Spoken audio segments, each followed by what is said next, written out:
Pledge of Allegiance. I pledge allegiance to the flag of the United States of America and to the republic for which it stands, one nation, under God, indivisible, with liberty and justice for all. Thank you. Okay, roll call. Commissioner West. Here. Commissioner Larson. Here. Mr. Stoffren. Present. And Commissioner Barnes. Here. Okay, Commissioner Newland had something she had to step aside for. She did let Kayla know, so she will not be here tonight. We also have our mayor, Mr. Swanson. Here. We also have our city planner, Mr. Lick. Present. Okay, everybody turn in their claim forms? Yes. Let them all, good deal. Okay, approval of tonight's agenda. I would like to make two changes right off the bat. Under F, old business, remove 1, the continued discussion of the accessory building. That will be on an agenda at a later date, so we'll remove that from tonight's. And then under E, new business, I'd like to add the filling of Commissioner spot E, which was filled by Patty Miller. Just discussed that, so that will be under E, business. Does anyone else have anything that they would like to add or change? Otherwise, I'll entertain a motion with those two changes. Oh, go ahead, Commissioner. Make a motion that we approve the agenda as corrected. Okay. Do we have a second? Second it. Okay. Any discussion? All in favor signify by saying aye. Aye. Opposed, same sign. Okay, approve with those two changes. Okay, approval of the meeting minutes from the Planning Commission meeting from October 22nd, 2025. As was noted prior to the meeting, there's a lot of Commissioner Schmock as well as Commissioner Marshall making making motions and seconds in it. Since it was their last meeting, they went out with style, so they're in there quite a bit. Anyone notice anything? Otherwise, I'll entertain a motion to approve as is.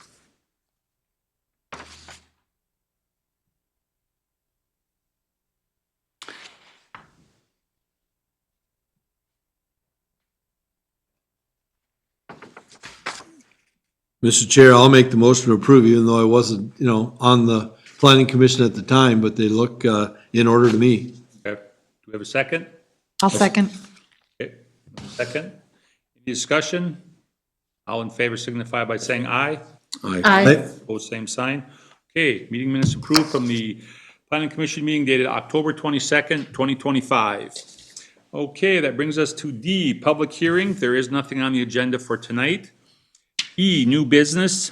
That is one of the changes. The filling of Commissioner spot E, which was vacated by Patty Miller.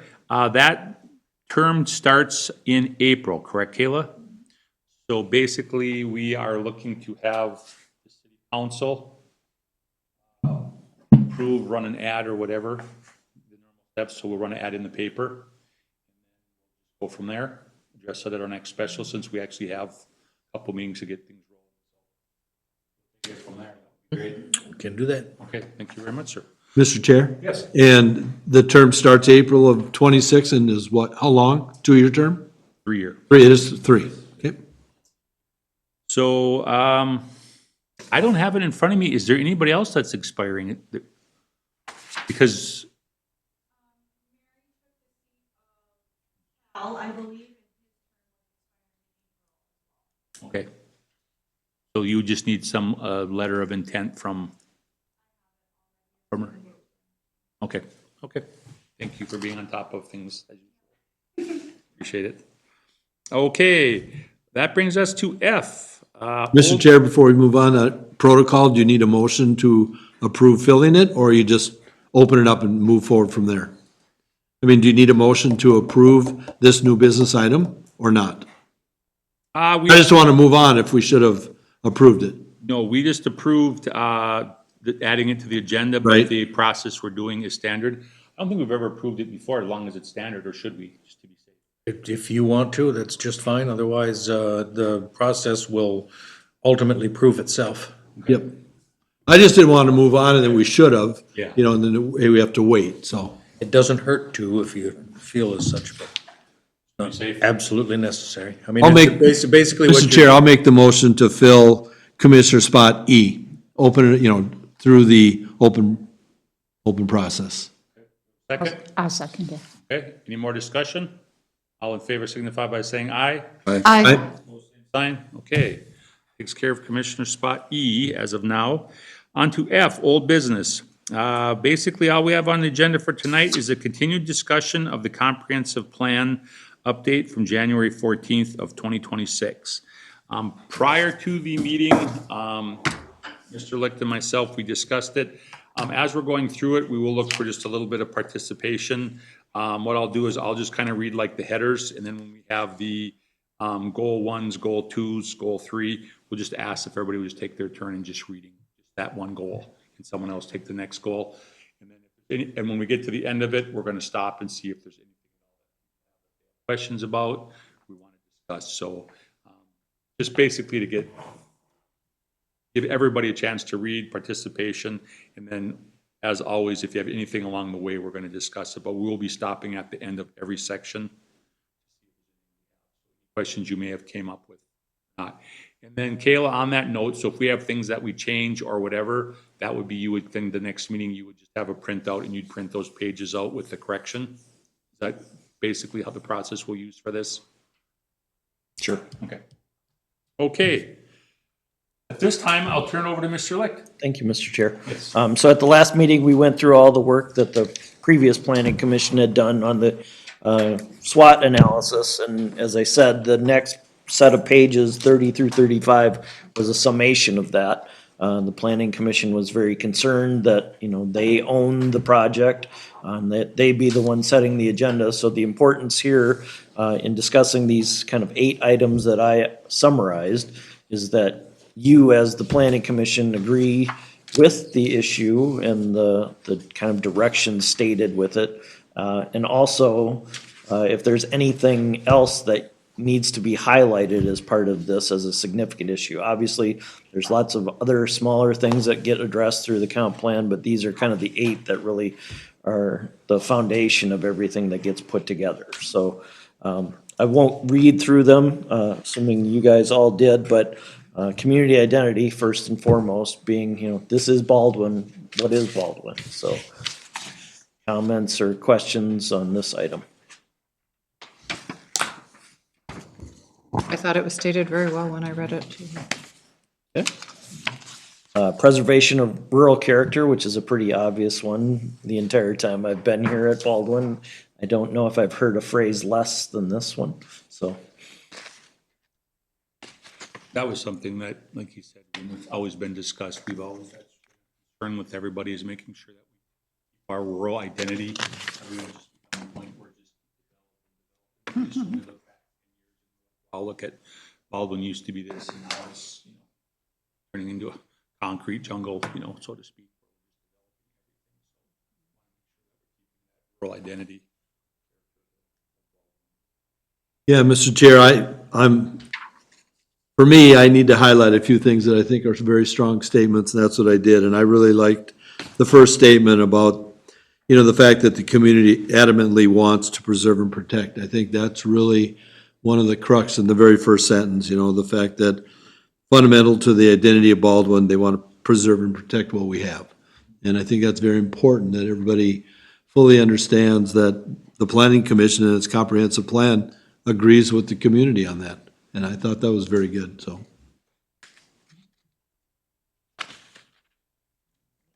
Good. So the next one is growth management, and it kind of follows then preservation of rural character, that, okay, this is the way that the city's going to grow, and that's going to put certain constraints or burdens onto how the city operates, and needing to expand and allow for growth at a pace that can be fiscally accommodated, whether it's constructing new streets, the ability to maintain them, the infrastructure committee looking at, you know, future needs for city facilities going forward, and balancing that with the idea of preserving rural character and the city's tax rate, which everyone highlights. A lot of cities try to build their way into a situation to add infrastructure through growth, which necessarily won't work here with the pace of development that's likely to happen. So it needs to be understood partially by people coming here that, you know, you're moving to an area that was a township, and it's governed and operated basically like a township was, with that type of mentality, more limited core services, you're not gonna end up with, a community center being built anytime soon here in Baldwin, so. I think a big part of it was the exercises that we did, that we briefly spoke on, that we did previously, the opportunities, the weaknesses, the strengths. The middle sentence in that paragraph on growth management where it says, again, this threat is recognized by the planning commission as being anticipated and needing to be addressed before it becomes a weakness. So all the talk we've been doing, it's like there's, a lot coming at us, and we do realize that, so we are doing this to attack it before it actually becomes a weakness. And not that we'd be overwhelmed, but we just don't want to get to that point on our plate, so. Mr. Chair, I agree with that. I had something I highlighted, but also right from the start, when we have development, comes the need for, government services, more infrastructure. So, we're going to have development, so people just need to realize, sure, we all want lower taxes. Obviously, we've been through this with the infrastructure committee and much discussion, but with development and with additional, you're going to have the need for some additional government potentially and more infrastructure. So but that should be in the comprehensive plan. So I think that's very good. I like the title of it. That's why we're here, is yes, we need development to help support our city, but we can manage it in a way that works for everybody. There is a way to manage it coming in, and that's what we're working on doing here. So I like growth management. It's a well-written paragraph. I guess the one way I would always highlight this to people is development is a three-way partnership. You have the landowner willing to sell to the developer that wants to build on it, but then the city is involved because the city has to provide the infrastructure. So if you don't have each of the three, you don't have development. If the city can't provide infrastructure, then there shouldn't be development, because it's going to jeopardize both the rural character and the environment, and it's going to threaten the city financially. So it's a hand-in-hand type of arrangement. Well, if you can't provide the infrastructure, that word will get around and people go elsewhere.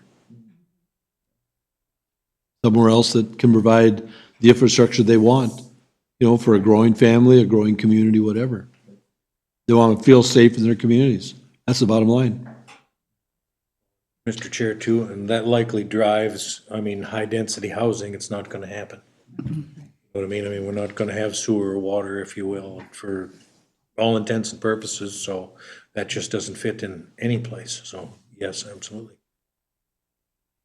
Where the city can be proactive to encourage development to improve its financial situation is obviously economic development. In most cities, commercial development follows the homes, creates the market for it. So here Baldwin is going to drive commercial development with traffic on 169 mainly, with the more rural density housing that comes along. But the real opportunity is industrial development. Even without services, there are industrial uses that need that type of environment. A lot of cities closer in get hooked on we've got sewer and water, so we can have bigger buildings, and we don't want necessarily so much outdoor storage.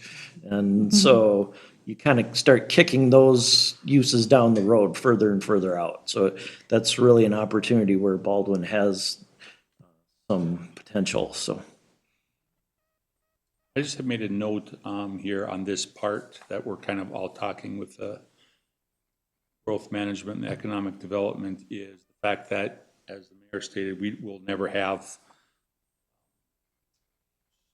city water, city sewer, and all that. Is there ever a chance for senior housing?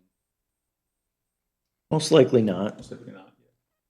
That type of use would look to locate in Princeton where they can connect to city water and sewer. You can do it. You have to put pressure tanks in the building, and then you have to have a really big septic system, and it's a cost that's not going to work in Baldwin's favor when there's access to sewer on either ends of it, so. So if that was someone ever brought up to us, it's like they should either go north or go south in their best interest. It's just really challenging to do multiple family on a septic system. Mr. Chair, I think the response is more likely, yes, you could certainly do it, but the requirements to do it are high and would be expensive. And it would be in your better interest to look at communities that have that service already. The other thing you'd lack here is supporting services like doctors, stores, drugstores, you know. Unless it's specifically located after those are here, likely. Housing, single-family homes are it, really. That's the preference of the community, and without sewer and water, it's really not much of a discussion. The one thing that comes up all the time is the ability to do accessory dwelling units. You know, which is kind of a fine line because, well, then aren't you really just doubling the density? You know, it sounds, it's a good theory in practice. But again, with the limitation on sewer and water, preserving rural character, that could be opening up more problems than the city really needs to deal with. Well, Dan, I was wondering when they said the accessory dwellings, mother-in-law apartments that are built onto homes. So the You way, know, the way I understand the rules regarding septic is septics are based on the number of bedrooms. Yep. So if you have 4 bedrooms in your main house and you build a mother-in-law's apartment with 2 bathrooms, then you have to have septic for 6. right. Would we ever consider that? So that is the one way to do it, internal to the main dwelling. Right. You can build it with the extra bedrooms and configure walls and everything, just so that there's no, what would be defined as a firewall between the parts of the structure that create 2 dwelling units, that you could basically seal one half off from the other. Now you've got a twin home when that was never intended. The other area where this comes up, and you can see it happening in Baldwin, is, well, I'm here in Baldwin, I can have my big detached accessory building. I'd like to make it a man cave, so I want a bathroom out there, and well, maybe I'm gonna get dirty, so I should have a shower, and I should have a little kitchenette so that I can make, you know, food and a bar. And so now, is that a dwelling unit? Or, because usually we say there's 3 components to a dwelling unit: bathroom facilities, the kitchen, and a bedroom. Bedroom being defined as a room with a closet, basically. You could have it technically not with a closet, but, you know. So that's going to be an issue that once we get to looking at the zoning ordinance, does the city want to allow detached accessory buildings with toilets and kitchenettes? Because then you run the risk of renting it out. Right. Or I'm gonna bring in my friend and he's gonna pay me some money to stay there. And then that brings a trailer house with it or a motor home because my friend's got that. Yeah. It's a topic that's around all the cities. I mean, there's a lot of the city, you know, closer in that are actually allowing them in rear yards. City of Blaine allowed it, and now they're repealing it. We're in the process of repealing detached. They're actually, we had one applied for, and it blew up in their face, to say the least. So they allowed the accessory dwelling unit? No, city council technically denied it even though it met the ordinance as it was written in 2020. And it was written in 2020 in response to items along the lines as you're talking about a mother-in-law or the fact that children are not able, I mean, with the cost of living the way it is now, this was one of the ways the inner cities were working on addressing the cost of kids can be,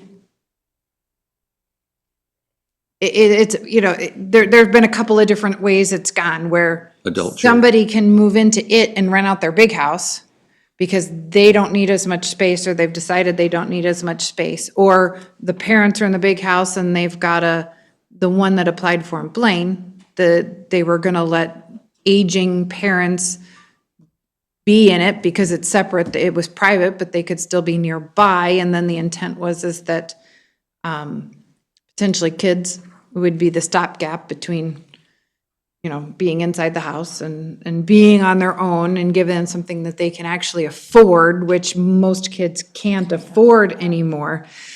The problem is they let slip to somebody in the neighborhood that actually they work with a nonprofit group, and they were going to try and rent it to people who were somehow qualified of they were homeless, and then they're, you know, it was a stopgap measure for them. Transitionary. Transition Transitional type, yeah, but it was 600 square feet tiny home in their backyard.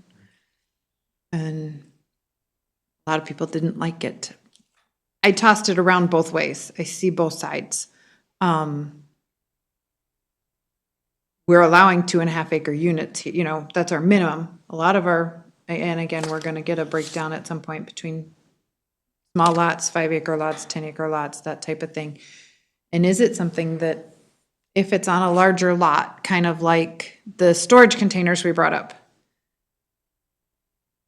does it matter if they have a separate ADU that has a separate septic system if the lot can configure it? But I don't know how we write that. So I hadn't come to a decision on that one since we brought it up. I was just Yeah, it's throwing in out here as a information. potential discussion item. Okay. As a, you know, because the prior planning commission has brought this up.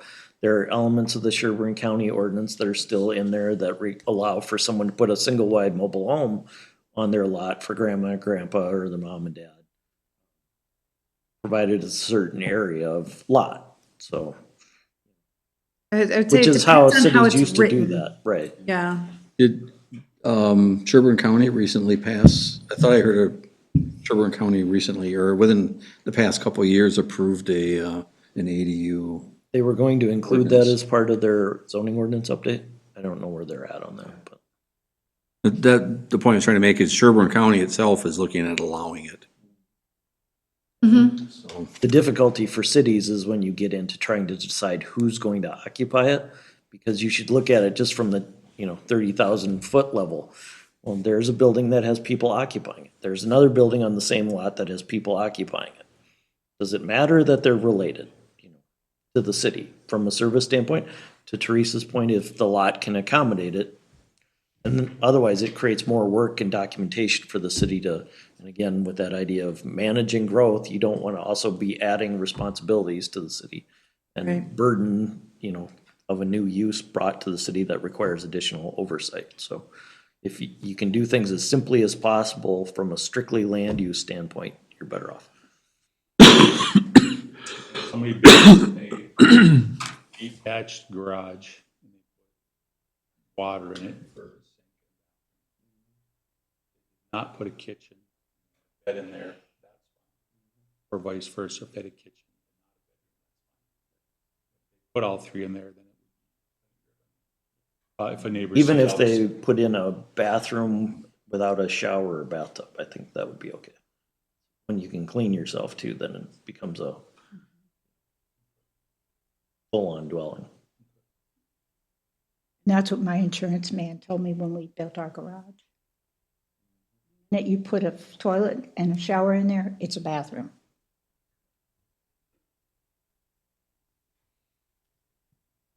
All right. Transportation, obviously, the city's pretty well served by county roads as the major arteries and collector streets throughout. There's gonna be more and more traffic put to that. This is something the planning commission dealt with quite a bit shortly after taking responsibility for planning and zoning, where subdividers want to come in and just line all their lots up along the existing street, regardless of what that traffic plan is or that function of that roadway is, to minimize their costs. So, the city needs to plan its system of roadways, develop standards for those, and then also a plan to maintain them over time. This is one of the, again, major reasons for incorporation was access to that state aid money that can assist with that, improve upon the roadways that are here today. The other part of it is obviously the development has to go when the transportation can accommodate it. If an area is only served by gravel streets, for example, you can't add 30 homes to it. So I do have a question about that. I mean, and I could go either way. I'm not, I have and unfortunately, forgive me, because my reference is Blaine, and I know they're very different.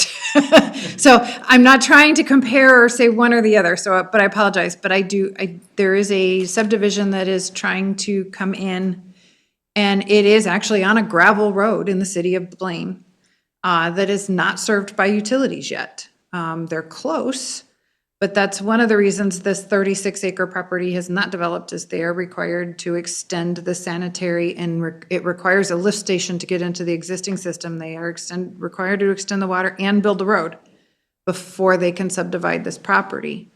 And it's just increasing their costs. So it's, Blaine chooses to, if somebody wants to develop, that additional infrastructure cost falls to the development. I don't know, I can see both ways. It's one of those that it can deter development because they don't want to add those costs. But if the city, you know, I don't know if that's a possibility or something the city would want to look at, or can we do it a case-by-case basis? I mean, Do it case by case. Okay. The intent of doing it the way your example in Blaine is to say, well, the city has its capital improvement plan of, as to where we're gonna allocate money for streets. Now we have a developer coming in that wants us to suddenly improve a street to get to their property so that they can subdivide. That's not in our plan. correct. So now we're diverting dollars for this project. It also is potentially taking development away from an area where maybe there is streets that can handle it. So really what the policy is saying is go develop where the infrastructure is, fully utilize that before the city expands and invest in more infrastructure. Or the alternative is, if you really want to leapfrog and develop this piece of property, then you're going to bear all the cost of it. He's asking the city to help. Yeah. And to charge the neighboring properties their portion. Yeah. I don't know, that's city council's choice, that's not, I just know that's coming forward, they haven't Mr. Chair, gotten there yet, but. I think we have two recent examples, Battlebrook 2, which is down on 9, just over here. I mean, they put in, I assume the developer paid for the roads for that. And then we recently approved, on 136 and 305, there's a development there, and the developer has to, Well, they're building their internal roads. yes. The roads I'm referring to are the infrastructure to get to that property Okay. before the internal roads are there. They have to develop existing city streets. Okay. You're talking outlaying. Where in Blaine would that?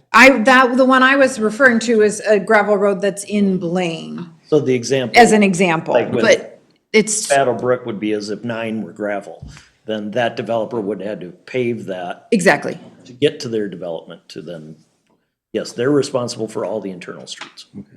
Then that begs the question, do we have a plan? Have we looked at areas that in order to develop them, the city has to put streets in? And do we have a plan to facilitate that? Partially. So once we get done with this section, part of it is the transportation plan that lays out where the Yeah. major roads are and I was- the capacity of each, but then it becomes really a case by case, someone proposes a development along the street, normally they'll come talk to staff and we'll say, well, and it came up, for example, with the other development that Petzler did, where they had to add turn lanes into their project. Well, yeah, you can develop here, but there needs to be turn lanes, so you have to pay for that as part of your project, so. I thought Battlebrook was supposed to have, Battlebrook 2 was supposed to have turn lanes. But I haven't, First edition was supposed to, I believe. Off of 9 into the neighborhood. I thought so, yeah. I don't think they're there. I remember watching as it went, I was reading it as it went in, and the plans had turn lanes in there, but they haven't shown up. Oh, well, Are there any areas, I mean, we look, where we add any roads? I mean, we have the majors. Area that right now is so dense or wild, this one here we can't because the long pond basically breaks it up. right. There's nothing. And if, we're gonna be hard pressed to ever be into a situation where something is gravel now that would need to be, because we have 80 miles of road and only about 2 miles of that is gravel. Now, the one place where we would have gravel roads would be like around Elk Lake. You know what I mean? And Sandy Lake and Lake Diane. So what we have done, and we have had discussions in the past actually about that, it's like if there's anywhere that ever would be and a need for a community sewer of some sort, just say sewer of some sort, it's gonna be in and around here and around Elk Lake because the homes are so dense and there, that's the population. So what we've always said is this is gonna, we have rain gardens and things like that, whatever, to try and quell the water from running too much into the lake. But what some have said is, well, let's just asphalt it, roll out the asphalt.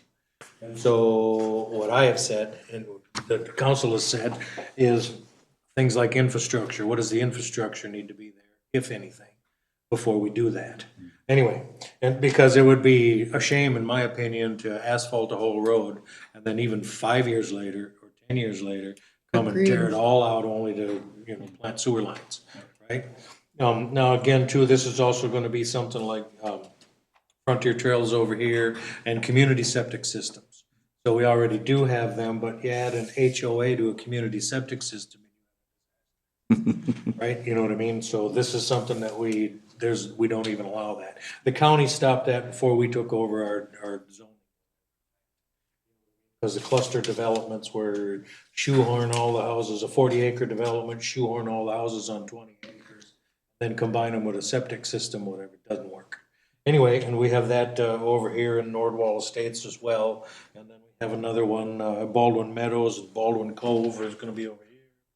Then, anyway, so with that, the only places that we would think about asphalt and the need for that would be around the lakes. So what we've done at this point now is we do a thing called a triple chip seal, right? So where if you have a chip seal, it's where they're gonna put the oil and a little bit of mixture tar and some gravel, if you will, on the roads, and you hear it bouncing on your car and everybody hates that. Well, if you do 3 coats of that, I'm not kidding you, if you do 3 coats of that on a gravel road, it acts like a tar road.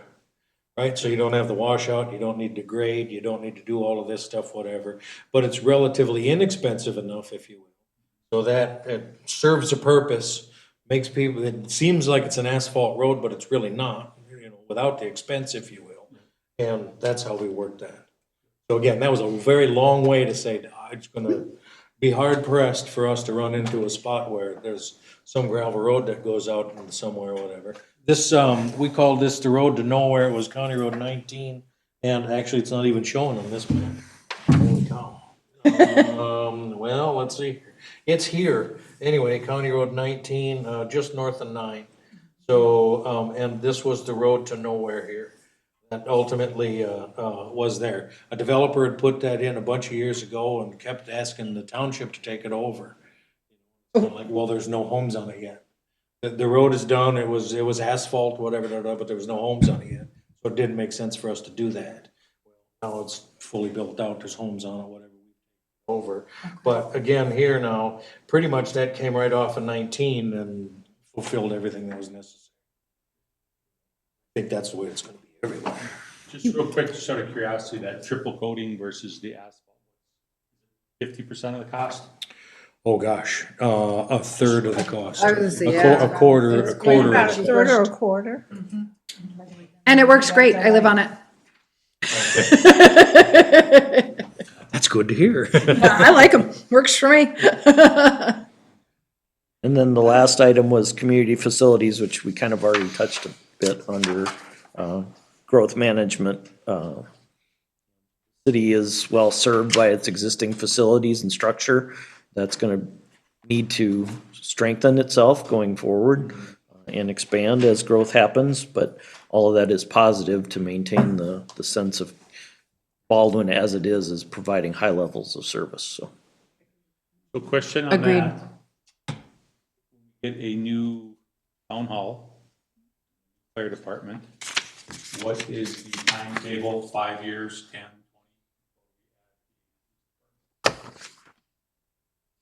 20? Holy Hannah. That didn't go where I expected it to go, to be honest. Oh, yeah, police department. First, I'm just gonna say, for where we are right now, why? You know what I mean? Because, because, I mean, the county has given us literally everything we need. Yep. And it Yep. costs us nothing more than what it did when we were a township, right? So, at some point in time, if the growth, dictates, you know what I mean, that we need to have more services, whatever, then we can always contract more services, you know what I mean, with the county if necessary.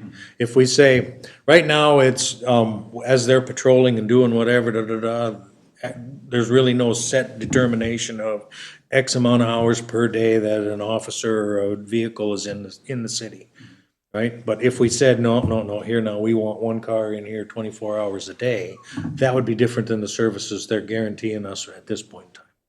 But the other thing is we're on the northeast corner of the county, and right down here, just north of Zimmerman, whatever, you know, they actually put in a facility there, a satellite facility, if you will, for the Sherburne County Sheriffs. So during the incorporation hearing, Joel Brott, Sheriff Brott, whatever, he Zoomed that meeting, whatever, and said, hey, at any time, we can get, if need be, 15 to 20 officers, bam, in Baldwin, the city of Baldwin, within 15 minutes, if anything goes wrong. So with this satellite facility being here, it's almost like we really have a car 24 hours a day, at least within our parameters, within our area. So, but if and so your question is when are we gonna start our own police department? Monticello started their own police department, got it all set up and running, whatever, and then said this is way too expensive, and went back to Sherburne County. Otsego, same Wright thing, County? whatever, there's 20,000, they're Wright County as well, you know, So of all the cities in Wright County, there's only 2 with police departments, Buffalo and Howard Lake. So I guess I'm not saying that it's impossible for that to happen, but I think the development's gonna dictate, I mean, if the fact that we're not necessarily ever gonna have high-density housing and things like that, and I hate to categorize an element, if you will, that would need more attention from our law enforcement than what we would have. You know what I mean? If it did, then we would have to plan, we'd have to buy cars, we'd have to hire people, we'd have to do dispatch, we'd have to do all the kind of things, whatever, that it takes to actually build a police department. Does it fit in the facility that we already have? Would we need to add on to that facility, build a whole separate facility for that, if you will, whatever, and take all of those costs into consideration? And it's going to be really, really hard to beat Sherburne County for what they're charging us. That's why it was like 5, 10, 20 years, because looking out, it's like now we have no need of it. More and more people moving out here. If in 10 years, it's like, well, you know what, we're calling on Sherburne County a lot more. Because I've lived here for 22 and a half years, and I honestly can say I've probably seen driving on the east side of 169 and 38 where I live on those roads. I bet you less than 10 times. 23 years. On 169. Just as far as like when you say the 24-hour having somebody here, not that we need it, I'm just saying looking ahead, I'll be long gone by the time we get to the 10 and 20 years. So, Mr. Chair. This is about schools, it's like, So for example, as the mayor said, Otsego contracts with Wright County. They contract for 60 hours of patrol a day. So that means there's overlapping multiple deputies in the city all the time. Okay. We have an assigned sheriff. The city cannot beat that cost. And as Mr. West could explain, fire service is different than police service. Fire service, you need a location, you need equipment pre-positioned to respond to an emergency. Police service can be centralized at an off-site location based on patrol. That's just constantly circulating. Plus, then you have all the administrative functions that are housed in that central facility. So, you know, you don't necessarily have to think, well, because Baldwin has fire, it's going to need its own police department. It's just not economically viable. Mayor Swanson, question. So if down the road in 20 years, we needed more police services, couldn't we use the auxiliary office in Zimmerman and just contract for more hours? Yeah, I don't know that, if we did that with the county, wherever they used to, you know, prep their vehicles or store them, that'd be up to them. Okay. But yes, if we could do exactly what Otsego's doing with Wright County, we could do that with Sherburne County, say, we want a car 24 hours a day or whatever that is in Baldwin, and then obviously there would be a price for that. Is Malacca getting rid of their police department? I have no idea. I've I heard rumor to heard that. rumor. Okay, I didn't know if I was Well, and I mean, crazy thinking that was an actual rumor, so you've heard it too. if you think, well, like that Princeton, if expensive? you will, I don't know what their budget is for it, but I know that they have 13 full-time people on their police department. You know what I mean? Whether it's people taking in the dispatches, whether it's the uniformed officers, whether it's, all the internal stuff that has to happen as well.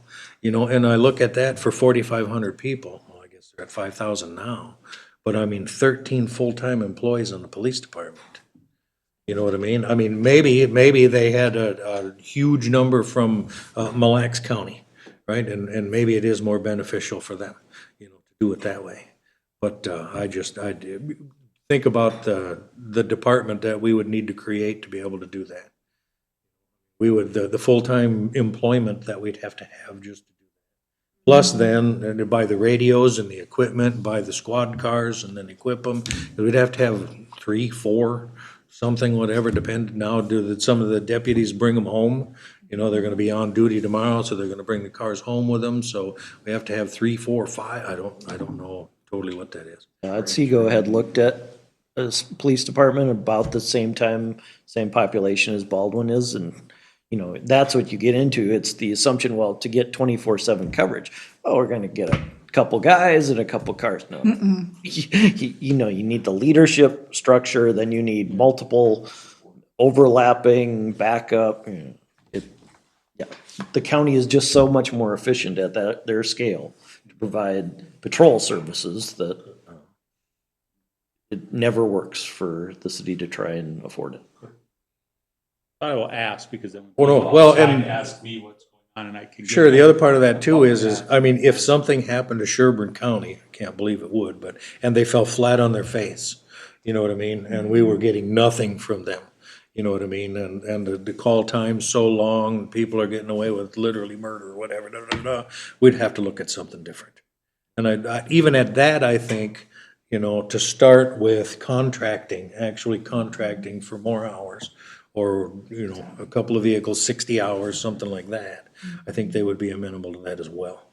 I mean, we were rather blown away, in fact, because all the years I've been in this, if Sherburne County was going to continue to do that, we were under the belief that there was going to be a huge increase in the cost to us for having that and continuing that. And when Joel Brott said, no, if you're satisfied with what you got, we don't have to raise anything, we don't have to do anything.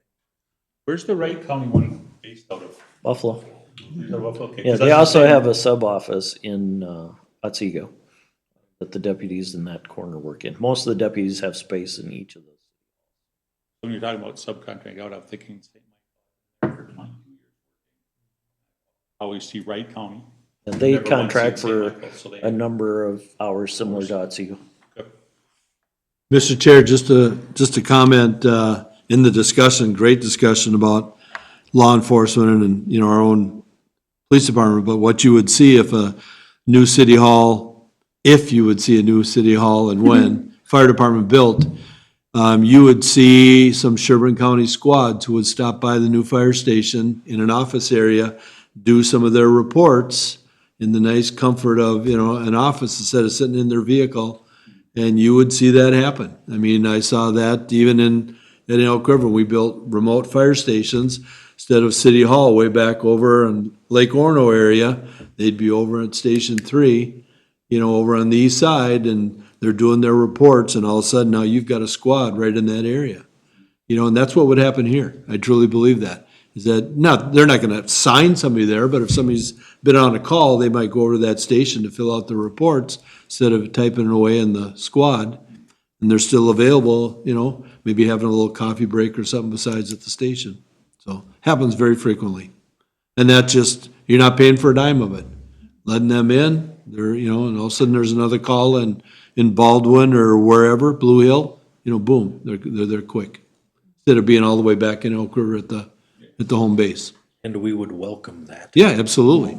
You bet you would. Yep, make sure you take care of them. So there would be a common room. Yep, they just have a little office area that they would, yep. Sorry about that, Oh, Ted. that's fine. No, it's great discussion. For sure. So then the final item is put in there more as a placeholder for the Parks and Recreation Committee. Because the city's collecting park dedication money. The city has one major park, a number of other parcels. And so they want to kind of focus on what we're going to do going forward. Obviously, you don't need neighborhood parks in Baldwin. Everyone's got their place set on their 2.5 acre lot. But what you probably could use is looking at more community oriented facilities. And trails has been coming up more and more every year.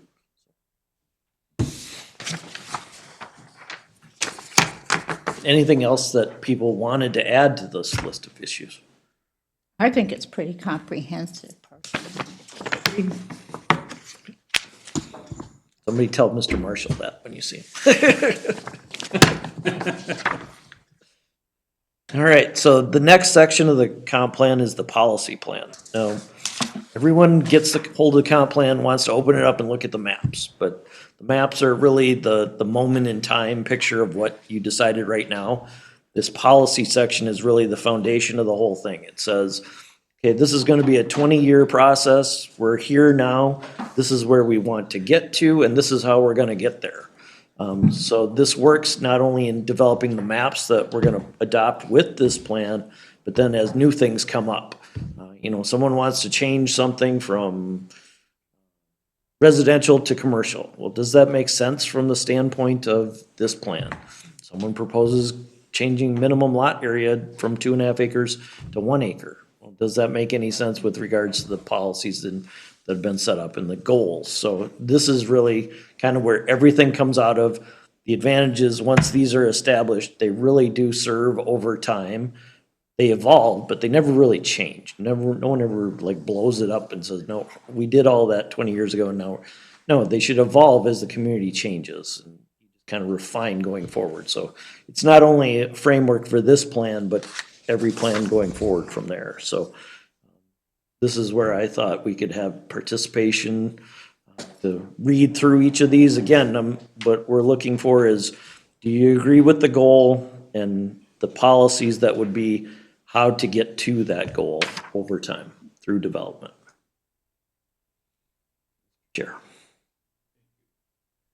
Basically, on the page 35, the policy plan, if you go down to the fourth paragraph where it says comprehensive plans are not intended to be, nor are they effective as static documents. As the circumstances of the community change, the policy plan can be adapted to provide education to the public and developers. Criteria for city officials to evaluate changes in development practices or unanticipated proposals, and a basis for consideration of amendments of the comprehensive plan and the city officials' control of implementation. Basically, the big thing there is and we're all aware of it, that they are not intended to be a static document. So on the way, when we see things, we bring it up, we discuss, it needs to be changed. It's in the best interest. If something else comes up that's a whole new thing and it needs to be adapt to that, certainly we can discuss that at any time if we do need to make changes to it. Once again, anything along the way that you want to talk about. The last paragraph, where it says the format of the terms goals and policies, where they are included in the development framework and system plans, are used in context of the following definitions.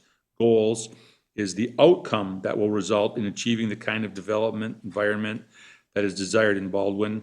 The policies are the actions that serve as a guide to make or to help make present and future decisions that result in achievement of Baldwin goals. So the goals and the policies definition there. This is the part here on page 36 where I'll basically take the A, B, C's, and D's, read those, and then if someone would jump on and take goal 1, someone else goal 2, go through it that way, and then when we get to the end of each one, A, and of B, and of C, respectively, we'll stop and we'll discuss what we have read and see if there's anything we want to add, change, or people's general thoughts. So under A, natural resources, the importance of continued community growth integrated with natural resources in Baldwin is recognized by the city.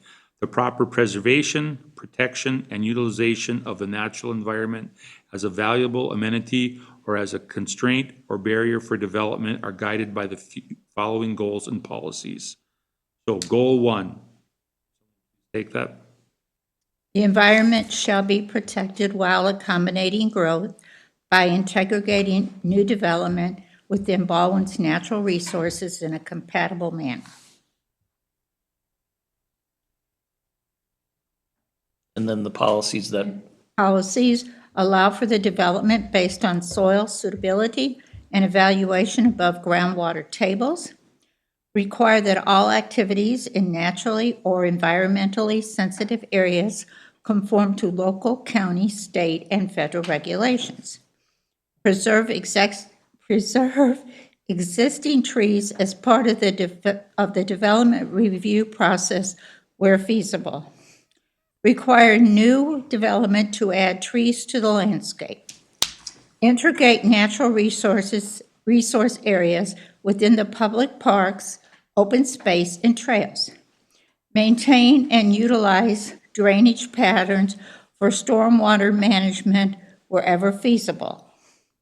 Requires subdivisions to plat lots with minimum lot area exclusive of the boundaries of stormwater ponds, delineated wetland boundaries, and required wetland buffers to ensure adequate buildable area and usable yards to avoid encroachment. Require erosion and compaction control plans for all site grading to prevent erosion, dust, and soil sedimentation, and prohibit development on slopes identified as where erosion or slippage may occur. On that one, the fourth point where it says require new development to add trees to the landscaping, we did some planning probably a couple years ago when we were talking about, especially for businesses coming in, we went over what they're required, basically so that when there is something coming in, it looks, aesthetics of it will look nice. So kind of buildings, what their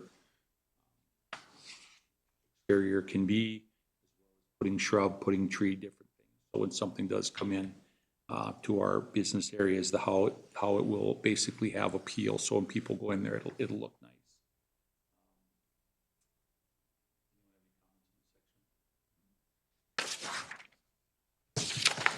Other than that, goal 2, if someone would like to take that one, please. I'll take it.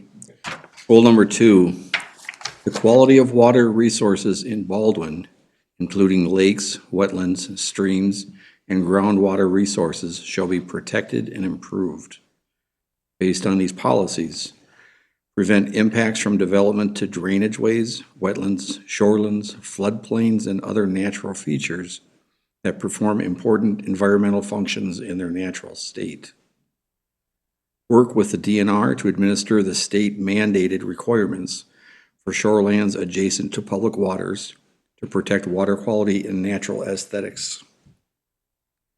Regulate land use within the Rum River Wild and Scenic and Recreational River District in accordance with state mandated regulation standards so as to preserve and protect the outstanding scenic, recreational, natural, historical, and scientific values of the river.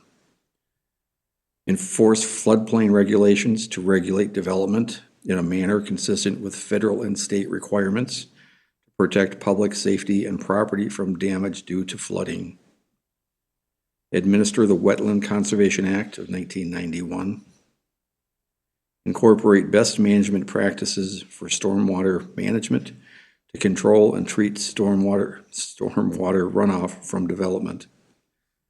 Implement ordinances that protect groundwater resources from pollution to ensure safe municipal water supplies.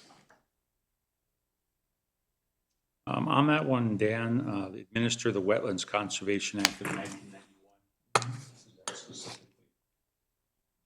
that's the no impact to wetland regulations. Or there's a process by which you can impact wetlands, but it's fairly detailed and difficult to overcome, let's put it that way. It's expensive. Mr. Chair, just one question for Dan. I mean, we are talking about groundwater in this goal. Do we need to look at a policy that would include MPCA at all? I mean, we've got DNR in there. Yep. Do we need anything that would, We can include MPCA through, the last policy there. Make a note to include that. okay?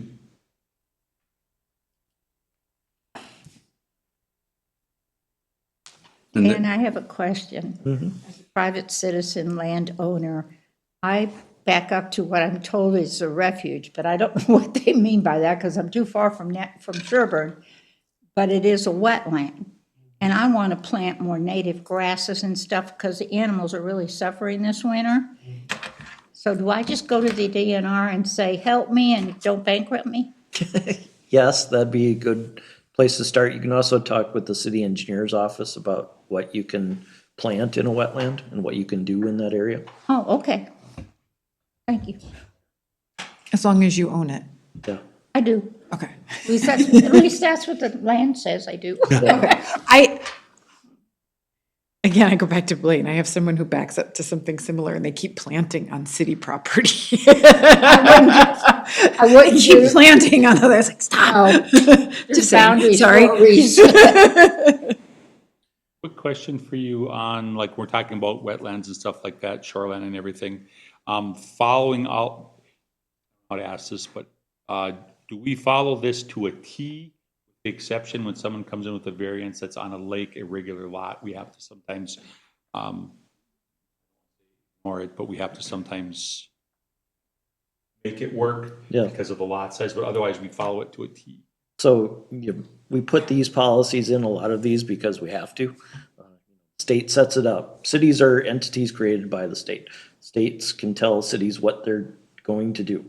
So the state has told the city, you are going to administer floodplain, wetland, and shoreland ordinances, and the Rum River one.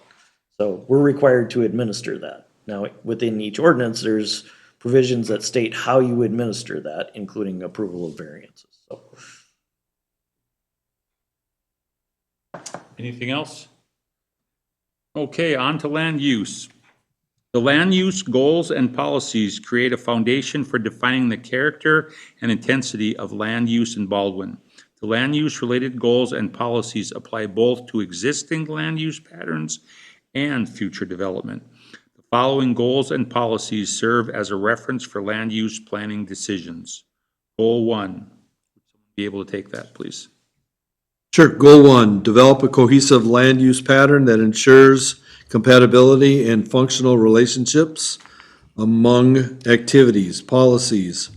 Arrange complementary land uses and activities into functionally related areas of the community as determined by physical barriers, homogeneous land use characteristics, and service area boundaries. Accomplish transitions between different land uses in an orderly manner that so as not to create negative impacts on adjoining developments. Changes in types of land use shall occur either at mid-block points so that similar uses front on the same street or at borders of areas separated by physical barriers. Regulate incompatible land uses so that conflicts are minimized through the use of physical barriers, distance, screening, or proper physical orientation of lots and buildings.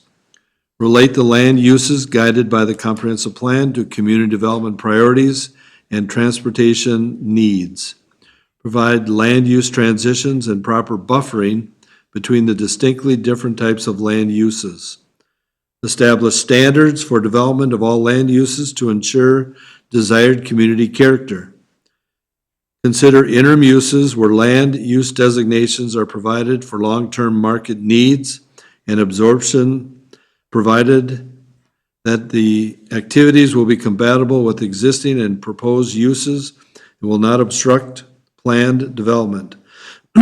Implement an interim land use plan to prevent an over-allocation of land zoned for any particular use in excess of actual demand or service capacities, as the future land use plan is a general long-term suggested land use pattern for the city intended to develop over time.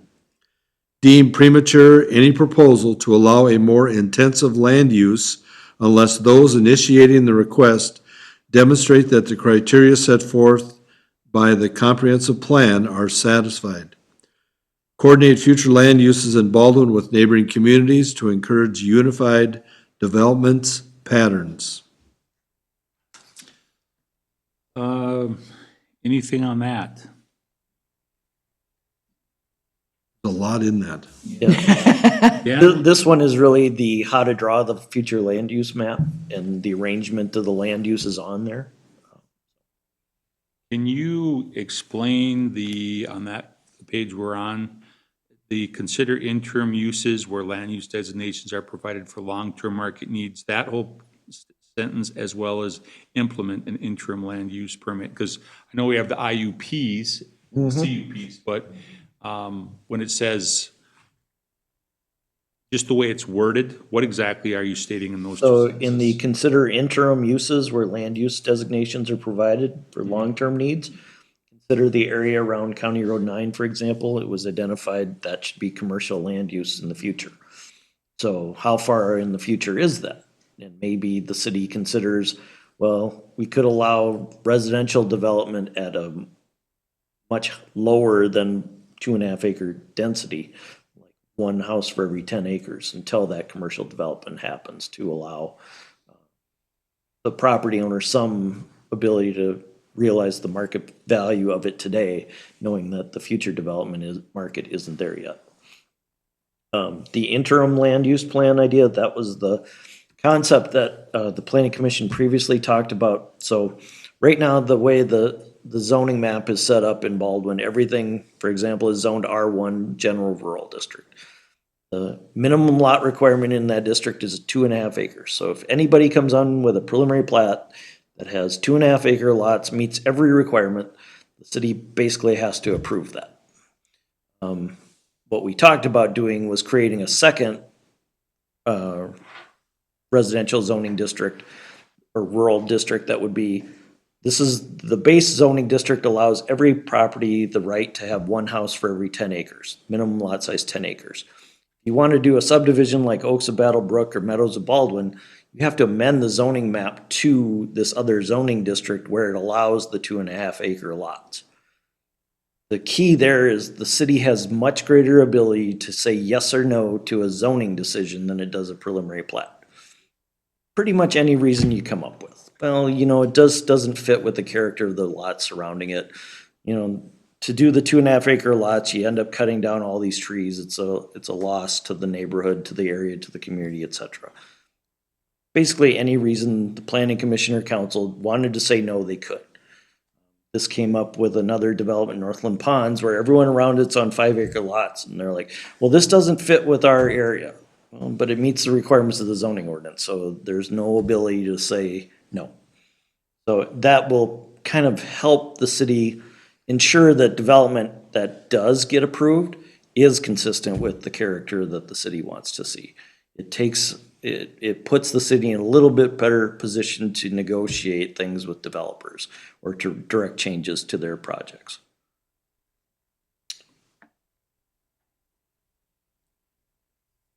Anyone else have anything on that one? Sometimes it's just nice, something like this where there was a lot. Throw that Dan and he can break down and give this clarification, so thank you. I'll take goal 2. Rural land uses are to be preserved and promoted as the defining character of development within Baldwin and serve as a primary means of growth management. Policies are 3 that follow. 1, protect agricultural uses and the economic viability of farming operations within Baldwin. That was something that was addressed multiple times, as Dan said. He's heard that a lot.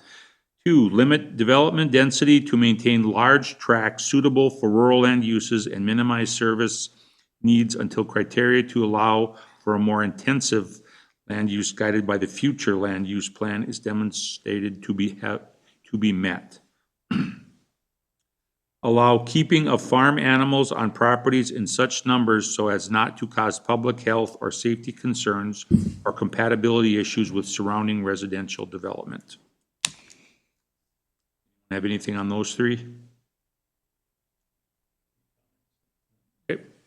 Goal 3, would someone be interested in taking that one, please? So goal 3, residential uses shall be developed in a manner consistent with Baldwin's priorities, compatible with surrounding development and responsive to market needs. The policies for that are encourage innovation in subdivision and housing design. Provide housing opportunities for persons of all ages and income levels that allow them the ability to maintain residence within Baldwin throughout the various stages of their lives. Require residential neighborhoods to be protected from incompatible uses by adequate separation and buffering from non-residential land uses.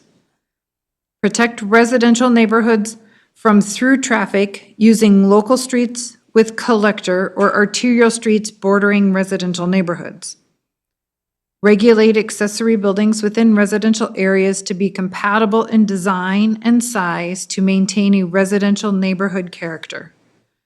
Allow for home-based business within residential neighborhoods, provided they are not evident and do not create compatibility issues with the surrounding area. Questions on that? I have one question because it was asked of me. Chair Mattson, for the home-based businesses, a lot of food trucks, a lot of camper-type vehicles, vessels, whatever, with their home-based business on the side. Are they going to be allowed to keep parking? Is there going to be an ordinance? I'm like, I don't know. So that's usually dealt with two ways. One is the person driving their work vehicle home. Yep. You know, as long as it's not a semi-truck, the ordinance is typically written to allow for a box truck or some, you know, single axle vehicle. A home-based business is more like guy runs a landscape business. He's got all of his trailers, his bobcats. The guys all come there for work. They all leave from there. So it's functioning more like an industrial property. So that's kind of the two scopes. It's the more intensive one that the city looks to regulate. Currently, it's allowed by interim use permit. We've had a couple come up where the planning commission's kind of thought, well, you know, is this such a good idea to have in a residential area? So, you know, we have this policy that says allow home-based businesses where they're compatible. So then, once we get the comp plan done, we look at the zoning ordinance and say, so the zoning ordinance says home-based businesses are allowed by interim use permit subject to these conditions. Are these conditions enough to make sure that if we allow this, it's compatible with the neighborhood? The other thing with home-based businesses is they compete with what you're trying to do for industrial development. You allow the guy to run his landscape business off of his 5-acre property, he's not going to be interested in acquiring a piece of property in your industrial park for his business until it gets to a certain I scale. think that was the question that was presented to me, was they had a larger lot. So, you know, at this point, we're talking more generalities, saying, Okay. okay, we'll allow for some home-based businesses, but we're going to define standards that they have to meet then in order to do that. Come across, they were in a development where we will have people that will show up because there'll be concerns, for the, hours of operation, what kind of vehicles are coming and going because of noise and how early, how late and everything like that. So there are, which is concern we'd have as a neighbor. So you'll always tell when there's a public hearing if there's 2 or 3, 20 or 30. What's going on, so. Yep, Mr. Chair, I had pretty much the same question I'd starred, and Dan, thanks for that answer. You know, on the require residential neighbors to be protected from incompatible uses, I'd starred that one, so that really helped with getting good clarification for me. Thank you. And that's partially when you look at putting, you know, expanding the industrial area, but you're going to have residential at some point up Right. against it. So then you need to have provisions in the zoning ordinance that say, well, if your property butts up to a residentially zoned property, you're responsible for putting screening in so that what's going on your property does not affect the residential one to the south or adjacent.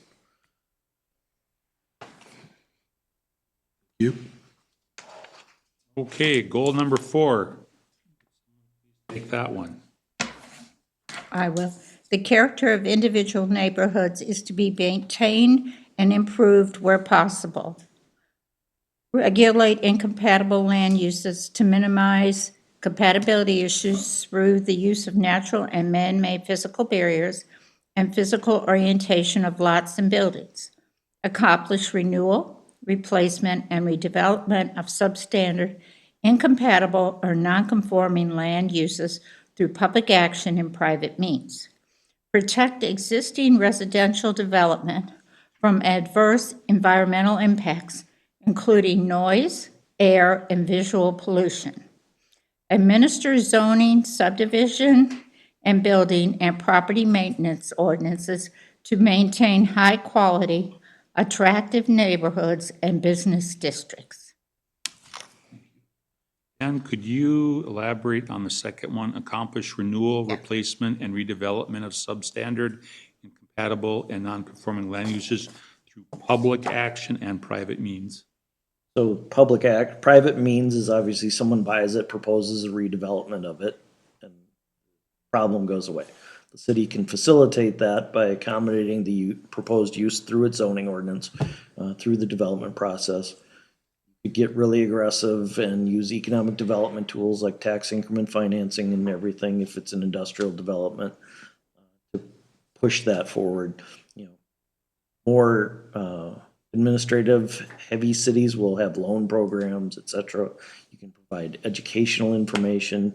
You can provide just general assistance. You know, we'll have our building inspector look at your property and tell you what really needs to be fixed. So it's just, if a problem comes up, you know, what can the city do to assist to resolve it? It's not necessarily committing the city to any specific action, but just saying, we want to help. I did have a note on that, financial assistance, you mentioned. What does the city of Baldwin, or what are we potentially looking at doing if someone have an issue and help? They're in good standing in every way, but something just came up. Does Baldwin have anything right now where they offer any, I know we're starting with, potentially do we have something where there'll be financial available for that? No, not directly from the city. Mr. Lick said with TIF and those kind of things, if we get that established, then yes, that could be a possibility. Okay. There are also some grants and things like that that are available from the county, that they have available, septic systems, these kind of things, whatever, that type of a thing, that are available as well. Anybody else have any questions on goal number 4? Goal number 5, would anybody be taking that one, please? Sure, I'll take that one. Attracting, retaining, and expanding business and industry is a priority for providing employment opportunities and diversification of Baldwin's tax base. Policies promote development of building design and construction that enhances Baldwin's image, promotes durability, increases energy efficiency, and expands the local tax base. Administer an expeditious development, review process for proposed commercial and industrial developments. Communicate with existing businesses to stay informed of changing needs to facilitate the retention and in-place expansion. Consider use of financial assistance tools to assist expansion of existing businesses or location of new businesses in Baldwin when deemed appropriate and necessary by the city. One thing I liked on that, or I guess all of it, but the one was the third one where it says communicate with existing businesses to stay informed of changing needs, facilitate the retention, in-place expansion. So basically businesses that are here, keeping in touch with them, everything like that, making sure that we do have, that they don't find it more advantageous to move out of Baldwin once they are here, so. Rough Start Rescue. Yeah. That's the example that came to mind for me for that one. I'll take goal number 6. Goal 6, promote balanced and viable commercial development responsive to the retail and service needs of the community, US Highway 169 travelers, and surrounding market area. Policies are the following. Define sufficient areas on the future land use plan for commercial land uses to meet long-range needs. Plan for commercial development in areas of high accessibility within the US Highway 169 corridor being promoted as the primary focus for commercial uses within Baldwin. Develop commercial areas as cohesive, highly interrelated nodes of development with appropriate access and off-street parking. Development of one quadrant of a street intersection shall not dictate commercial use of the remaining quadrants.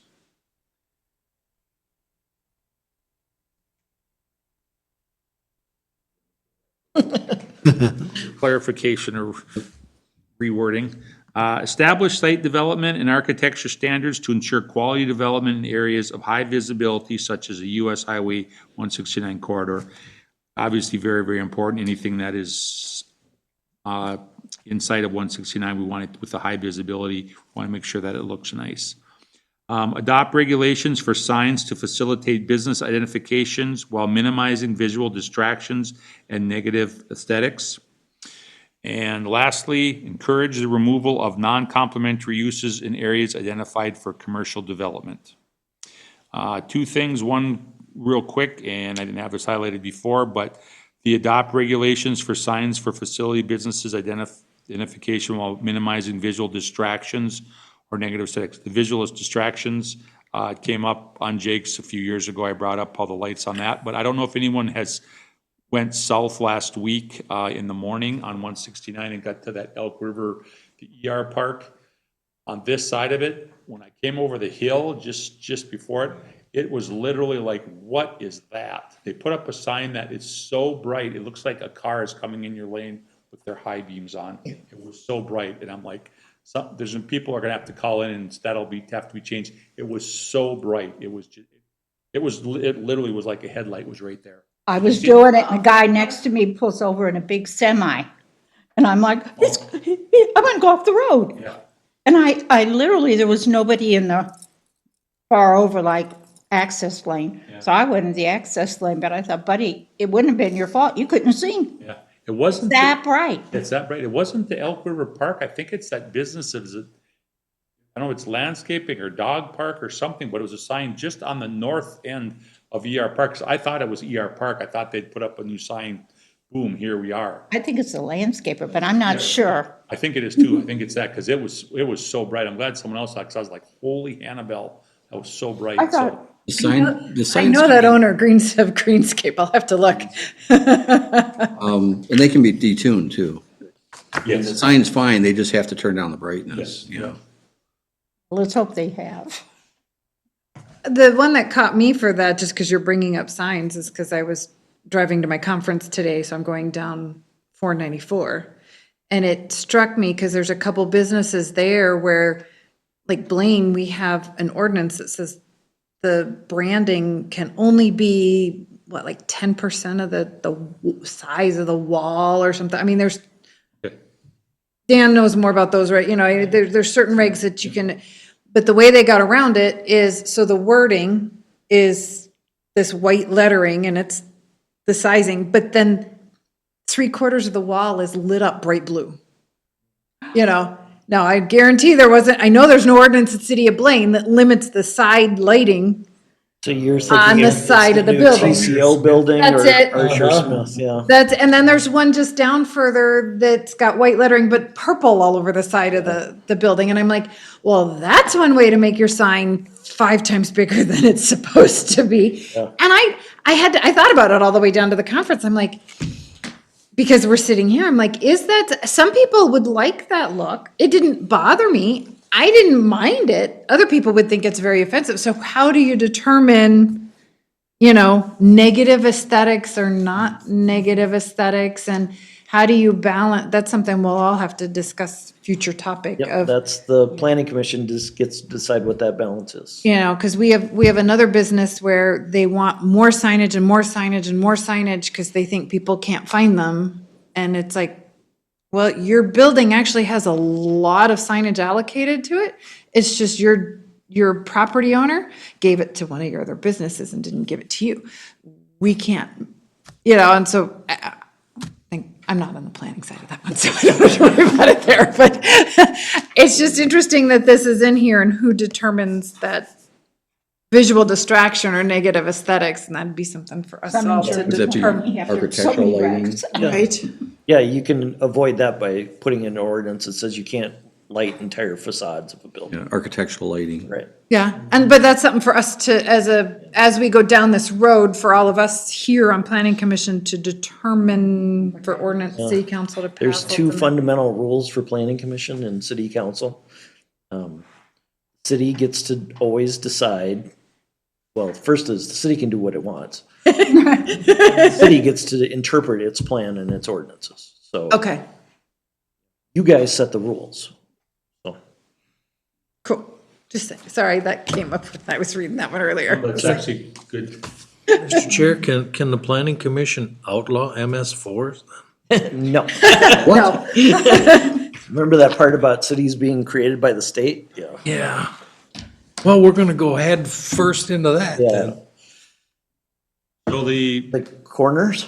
yeah, So this, I always put this in here because my father's firm worked for the city of Little Canada. They had this policy in their plan because they had several intersections of, major roadways. One intersection has a convenience gas station.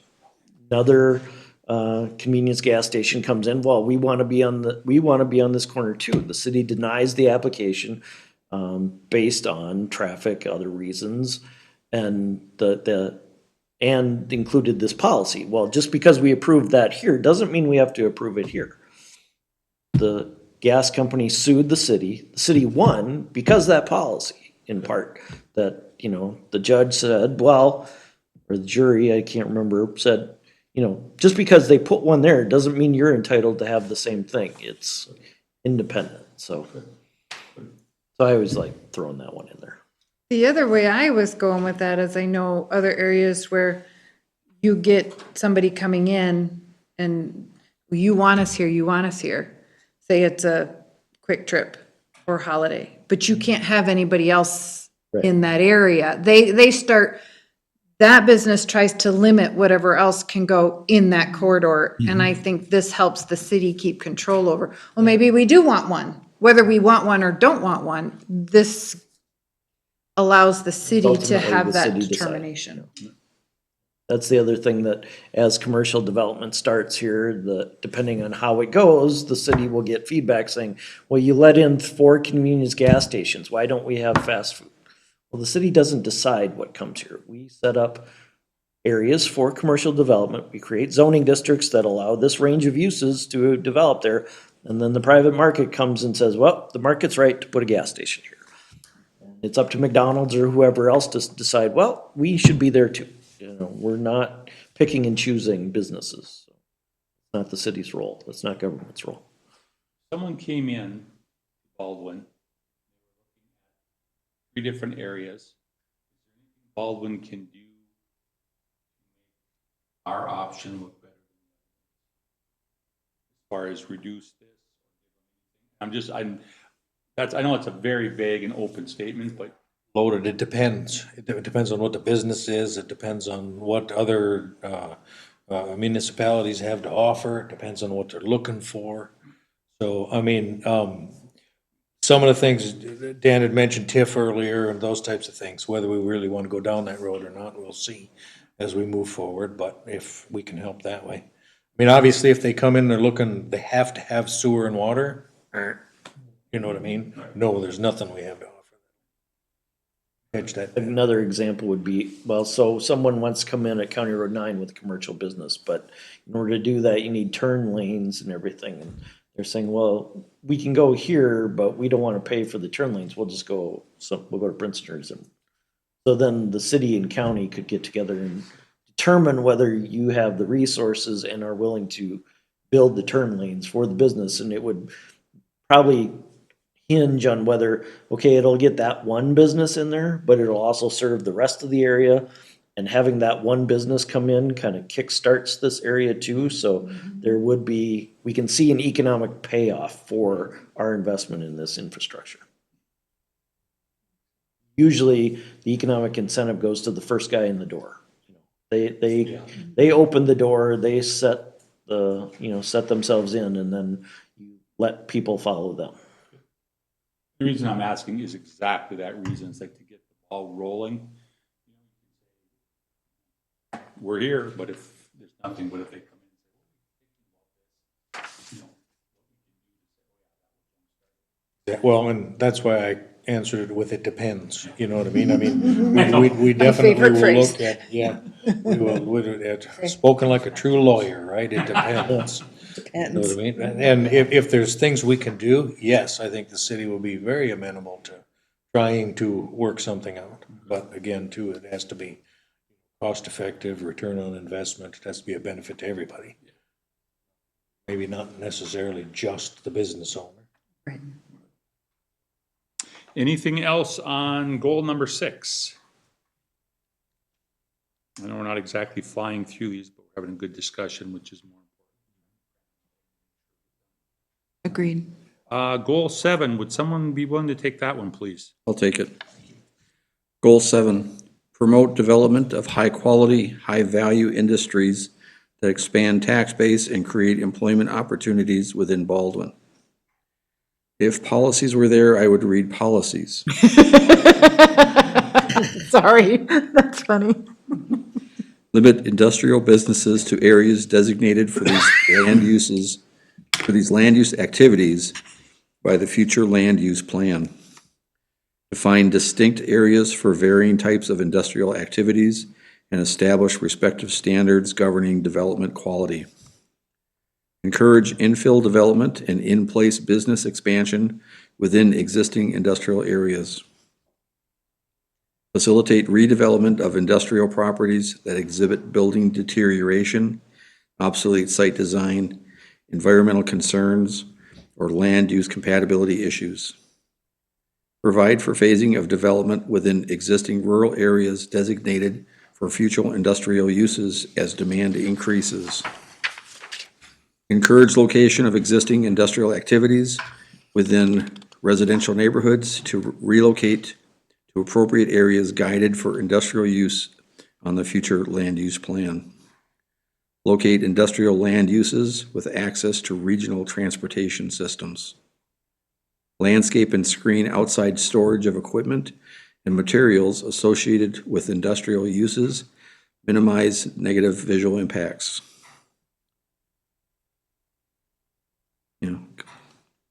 Read right.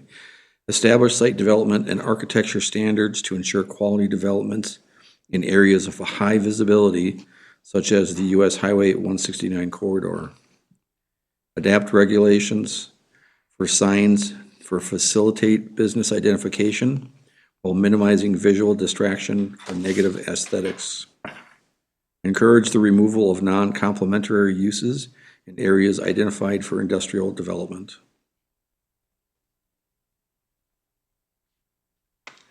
On the missing 2 in the one policy, it helps that you guys are all reading that, because then I'm editing as we go. So, That's why I paused. yeah, Is that the landscape and screen one? No, the original Yes. missing. yeah, To add the word to? in between uses and minimize. Yep. Yep, that's what I had in I there. like it. Patty Miller's not here, so somebody's got. That was the exact thought I had. I said, Ed, you're taking over for Patty because you caught that the policies wasn't there. I read right over it earlier today and didn't even realize it I was did missing. too. So That's why I I wanted. miss Patty for that because she would catch all our spelling errors. That's why I wanted that one. I saw that. Oh, I want that one. I like it. Can you, last bullet point, encourage removal of non-complementary uses for industrial. What would be an example of the non-complementary uses? If there's a house in the middle of a developing industrial area, for example. An existing house that new development's happening around it, you gotta work to get that house out at some point, so.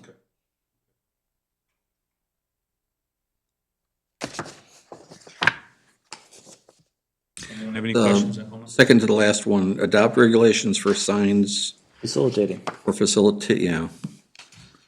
I got stuck on that one too. I'm glad you brought that up because when you see that, when you drive by a company, I always go down 494. You see that where there'll be this name of the company, and then the whole wall is purple. The whole wall turns blue, and it's like, the sign is the side of that building. It's very, think about that distracting. I think of that with signs that change too. A billboard you can look at far away and just see it, and then you can glance at it. But when they change, you know you only have a few seconds. So you tend to, just like if you were on your phone, you're like, Yeah. 100, 200, 300 yards going down the road, and you're trying to read that before it changes, because you know you won't get a chance. You see, especially when it's a date, if it has some convention, you know, Yeah. home renovation, it's like, oh, where's it at and when is it at? Well, by the time you read all of that, you've went a quarter of a mile down the road and you haven't looked at the road, so. Mr. Chair, I assume we have ordinances for signs as far as height limits and all that? Yes, they're basically, again, the same as Sherburne counties. That's an area that probably needs some review in a city context, so. It's percentage of building size and, And whether it can be all lit up or not. It was just funny because I'm like, it didn't bother me. It looked really nice, how, but it was huge.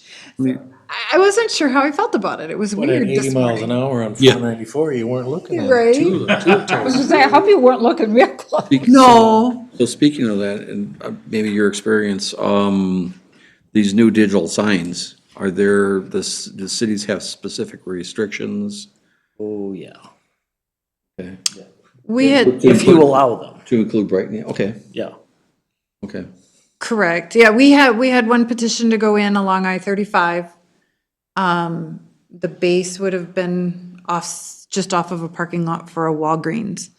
And on the opposite side of 35 is a Walmart, but there's a residential subdivision right behind that, and they all came out in droves, worried about the light, the size, the height, and because there is a bridge that goes over I-35 right there, they wanted to go higher. And so, yeah, all of those pieces were, it was denied the first time they came in. I know they came back. I don't remember if it went. So there is the a lot of- ability, if you allow digital signs at all, there is the ability to put in standards that say they have to control the light to a certain level and that it has to adjust based on the ambient light. So brighter during the day, decreases at night, so. And like you were saying, it can't flash. right. The timing has to work, as you were pointing out. Yeah, I and you know kind that's of- been you in base it the on- ordinance as well. Roadway speed, so that ideally a person sees only one message, one or two messages as they drive by. We did an amendment for the Schneidermans in Lakeville because they have a huge electronic sign. They can only have one electronic sign per day, basically. They can't change, it can't change. So they basically, winter sale, but it's gonna say that all day. So we go one per day. But now Ramsey just put theirs up along the south side of 10. Right. So it's vertical. I mean, it's not, and it changes as you go by, but I don't Each know. city But can it's set got their own. City of Ramsey branding on it. I don't know if that's how they got their city labeling in there, because then they can sell the advertisements on it. The sign company maybe that that's put a- that up I don't was would volunteer to put up a sign for the city and let the city have a certain percentage of the time on it, provided then they can sell the advertising for everything else. That company tried to sell it to Otsego, and Otsego doesn't allow any electronic signs and no billboards. So that was kind of a non-starter at first, but then, it's like, you can't control what they're gonna put on the sign. So do you want the city of Baldwin and the advertising the sex shop in Princeton? That creates a conundrum there for, For the outcry. Do they do cannabis too there? Hence, we write the ordinance to control what we do. what's interesting about Prevent that negative aesthetics. Yeah, is everything you're talking about, you can tie it back to that rural character. right. Would it be rural character to have someone light up an entire side of a building in Baldwin, No, creating light? Pollution. that's a good point. Yeah. That's Would a it be- good point. I like how you Is just it put that. appropriate for Baldwin to have billboards up and down 169 so that you No. don't see the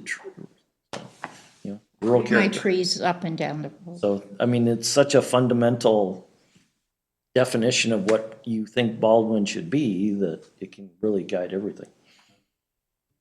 I like that, the way you put that just now. Very nice. Have we had any requests for billboards on 169? Not on 169, but we have one in particular, actually, is the roller rink. I don't know if you've ever driven by there at night. That bright sign and bright. lights up the guy's house on the other side of 169. Pretty I mean, bright. that is bright, holy mackerel, bright. Yeah. And so, I mean, if there was a complaint, I think we'd have to do something. Another interesting thing is, that is exactly what Baldwin was talking about, putting in poles, are 2 electronic signs. We have them. Yeah, we already own them. So let's see if we can run ourselves out of town or something.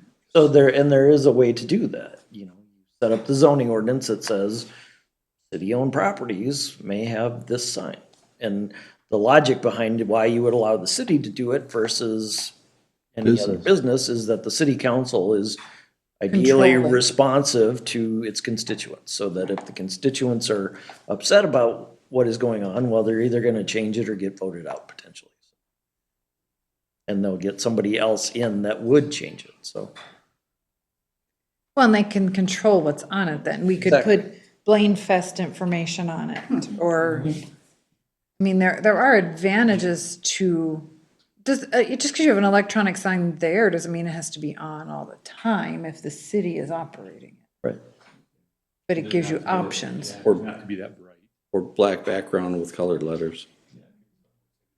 Would minimize And the, depending on the size. So that part's a little more complicated, because then it gets into First Amendment. oh, Because now you're regulating what the content of the sign. The city can obviously, Well, I- service, but yeah, I was thinking. at somebody else's sign, you really have to, it's time, place, manner. You can't address anything on the content of it, so. Good to know. Well, and Write the ordinance so the city's the only one who can do it. Andy had touched on it just a little as well, because, you know, Princeton has one right at the intersection. And that can work well, you know what I mean, because you're stopped at the light, you could sit and watch a lot of things scroll by. You know, this particular one, you're gonna be moving That's 55 speed. miles an hour by it. You know what I mean? Does it become, quote, more of a nuisance? You know what I mean? Does it actually become a traffic hazard? Because people are, you know, doing this instead of. Well, and then the question is timing to that. You have to figure out what that is, you know what I mean? Because is it flashing fast so people can see more things? Or does it just say Baldwin Fun Fest? You know what I mean? And it's on there for 30 seconds, so you can read it and not pay attention to it anymore and move past it. I think there needs to if- be a blend of that as well. If we get our new building, it said a stop controlled intersection. Correct. That'd be better. No, that's Sorry. I'm- It's kind of known where I stand with that option, so, sorry. Here we go. I'll drop it. It's all good. No, don't. No, absolutely not. It's Anything on good number information. 7? I think we're on number 8, correct? Goal number 8. Public facilities and services shall be located so as to offer ease of access and minimal response time. The policies for this would be locate public facilities where the use is compatible with the existing and proposed land uses of the area. Develop public facilities upon sites that offer ample land area for any necessary expansion. Avoid displacement of residents resulting from the development of government facilities and infrastructure. So on that note, with the necessary expansion, is if we we own that property there, we own all fire department. North of that, Howard owns that still. But we have right of first. They have expressed a desire to allow us to buy that if we thought it was feasible. So if we ever have I have to put an elementary school. I believe it's like a 10-acre spot, so I mean, it's not like it's a huge piece. Not Howard? 30 acres, yeah. Okay. You can put a school in. So there's our property, there's Howard Homes, and then the 8 acres right next to that, were recently on an auction site and they were sold. My question was to Kayla did Howard Homes buy it, and would they, at that point, were they gonna try to put it together, put those two properties together and develop them? And Kayla said that they did not buy it. Oh, okay.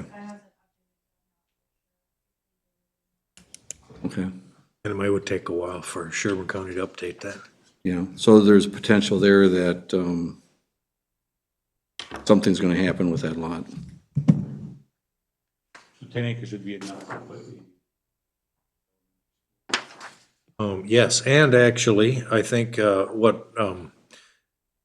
this goes back some years, whatever, when Princeton was trying to, School District 477 was trying to decide what to do with South Elementary.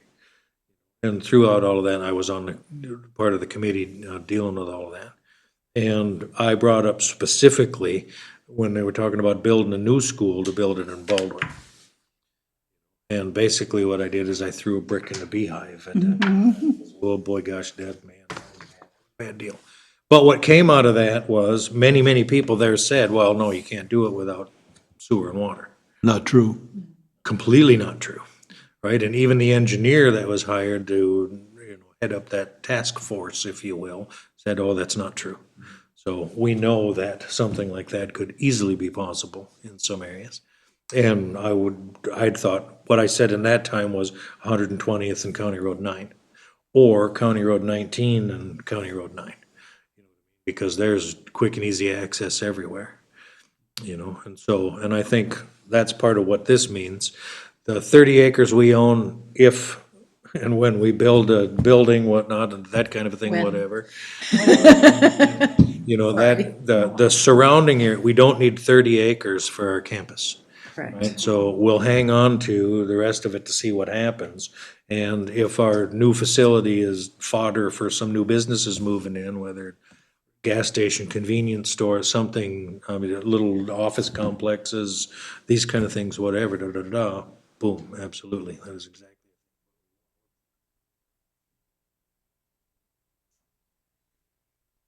Okay, anybody else have any questions on number 8? Otherwise, let's see, we are at 8:40. Chair, if we could get through number 10 and then come back on the next special meeting with item D. Okay. Okay, goal number 9, I'll take number 9.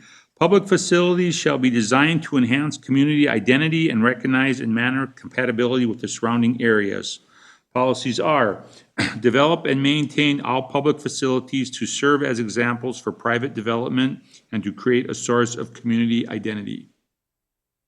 Enhance the attractiveness and identity of the community through gateway identification, civic beautification, tree planting, street maintenance, and other measures. Provide adequate landscaping, screening, and buffers for all public and quasi-public facilities, as if public facilities, in order to minimize impacts to surrounding areas and enhance the area in which they are located. Pages. Mr. Chair, that one, the next one repeats one from the previous goal, so I'd suggest just deleting that one. Okay. Okay. Sounded so good, I put it in twice.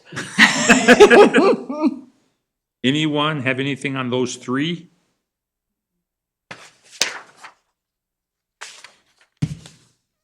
What would be an example of provide the last line on page 41? Provide adequate landscaping, screening, and buffers for all public.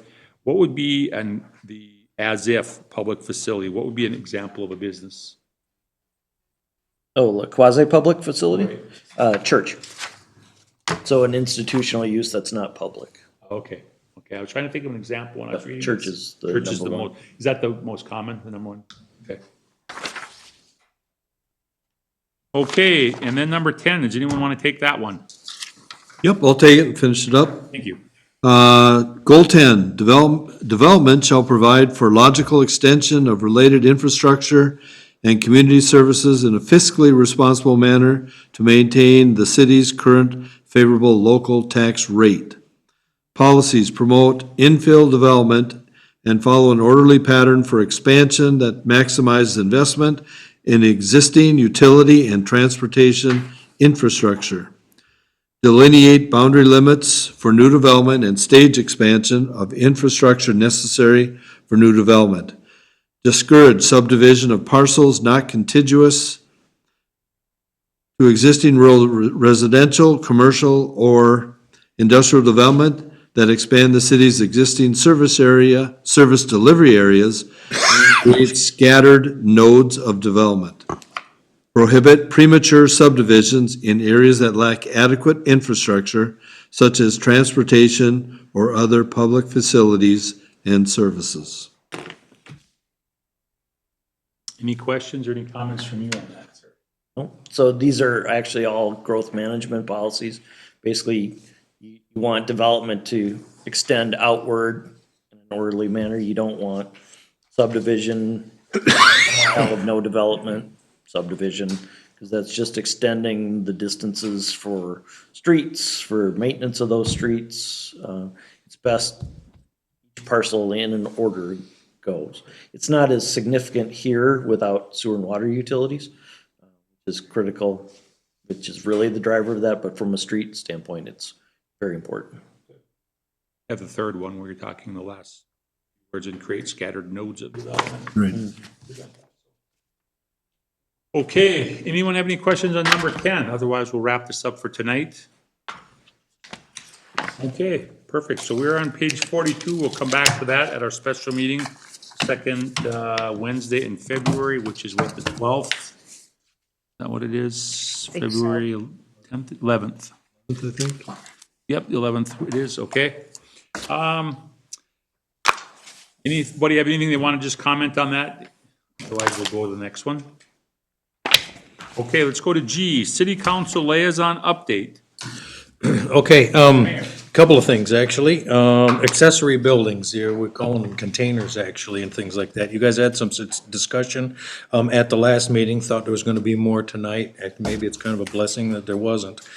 We had some discussion at the last council meeting about having a joint meeting with the council and the planning commission over some of these things, maybe a prelim, whatnot, with the comp plan and those types of things, whatever, but especially about the containers, right? Because there's a couple of council members that would like to have some input on what those containers would look like.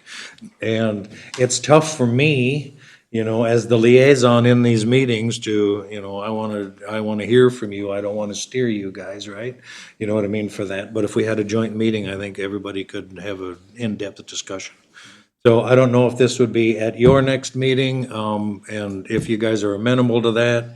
I have more news, including Mr. Licht here. He can probably direct when that happens, but it needs to happen rather soon. So that's that. Would that be a special, or would that be our regular? That could be, one of your regular special meetings. Mr. Chair, I'd suggest if the council's available, we could do it on the 11th, and then pick up the discussion of this remaining section of the comp plan. And then the next meeting in February, we have one development application, then we could start on the subsequent section of the comp plan. Excellent. So we think about doing that on the 11th, and we should be able to get that moved through. So, okay, that's that. Excellent. All right, signs, you guys had brought up signs at the last one, thinking about the signs on 169 and those kind of things. And so, what the council had discussed was, you know, what do our signs look like? What would they look like? Yes, a northbound sign and a southbound sign is probably something that is, you know, feasible. And then actually, Mr. Holm came up with, we're gonna try and talk to the state and see if we can't get the city of Baldwin put on the County Road 9 bridge. Cool. Nice, What I mean? I like that. Yeah.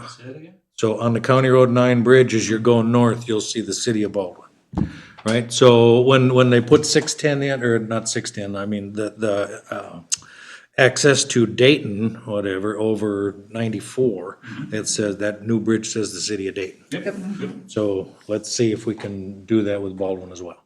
And so, Green sign on the fence? yep, we're gonna, what's that? That'd be a green sign on the fence?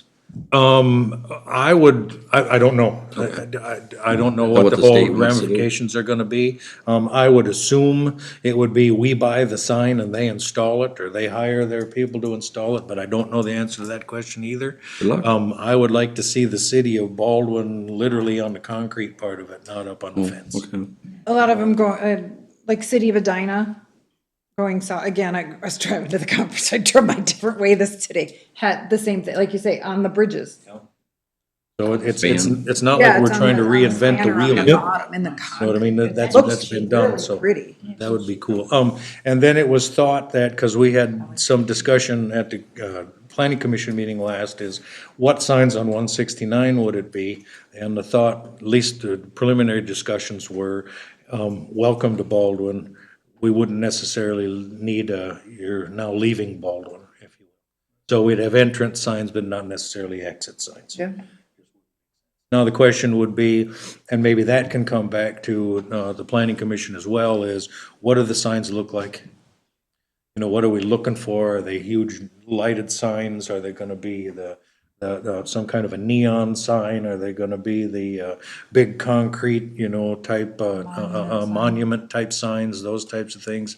I'm just saying this because the other thing that's gonna wind up happening, as a township, we couldn't do it. We couldn't even put population signs in the road right away. Apparently, as a city, we believe we're going to be able to do something, but if we're gonna go to a larger scale of sign, you know what I mean, that would maybe need to be moved out of the quote, road right away. You know what I mean? Just as we see the one in, for Princeton here is, that's not in the road right away, that's actually on private property. So we'd have to talk to people and see, number one, where, you know what I mean, and number two, form a deal that way. Question on the signs, because the 9, you're not entering Baldwin, you're already in it. Put a population sign, the little green one, by Cal's. You're actually, this is now Baldwin. Put one southbound where you're now entering Baldwin. That sign said something of the effect of Baldwin, call home or something. Not welcome to Baldwin or you're entering Baldwin. So if we actually had the population signs at the border, and then that was just, maybe it just said, welcome to Baldwin, but not, it wouldn't say you're now entering. You mean, On the big one- bridge? The big one on 9, on 9? I think that would just say, the city of Baldwin. Yeah, City of Baldwin. something where it's just, And so, I mean, because there was discussion last, or maybe it was just me, you know what I mean? Should we have a welcoming sign and a you're now leaving, an exiting sign? But I think the council thought that for sure entering, you know, welcoming signs, whether they say welcome on them or whatever, but I'm just saying, entry signs, if you will, whatever, with the population numbers on them. But exits are not necessarily. that's kind of just for Steve. Kind of, sort of. Richmond on 23, they have your welcome to Richmond, and you're now leaving Richmond. Do they really? Yeah. Okay. Well, I went through there. And they're rather monumental signs with Okay. horseshoes and all kinds of things.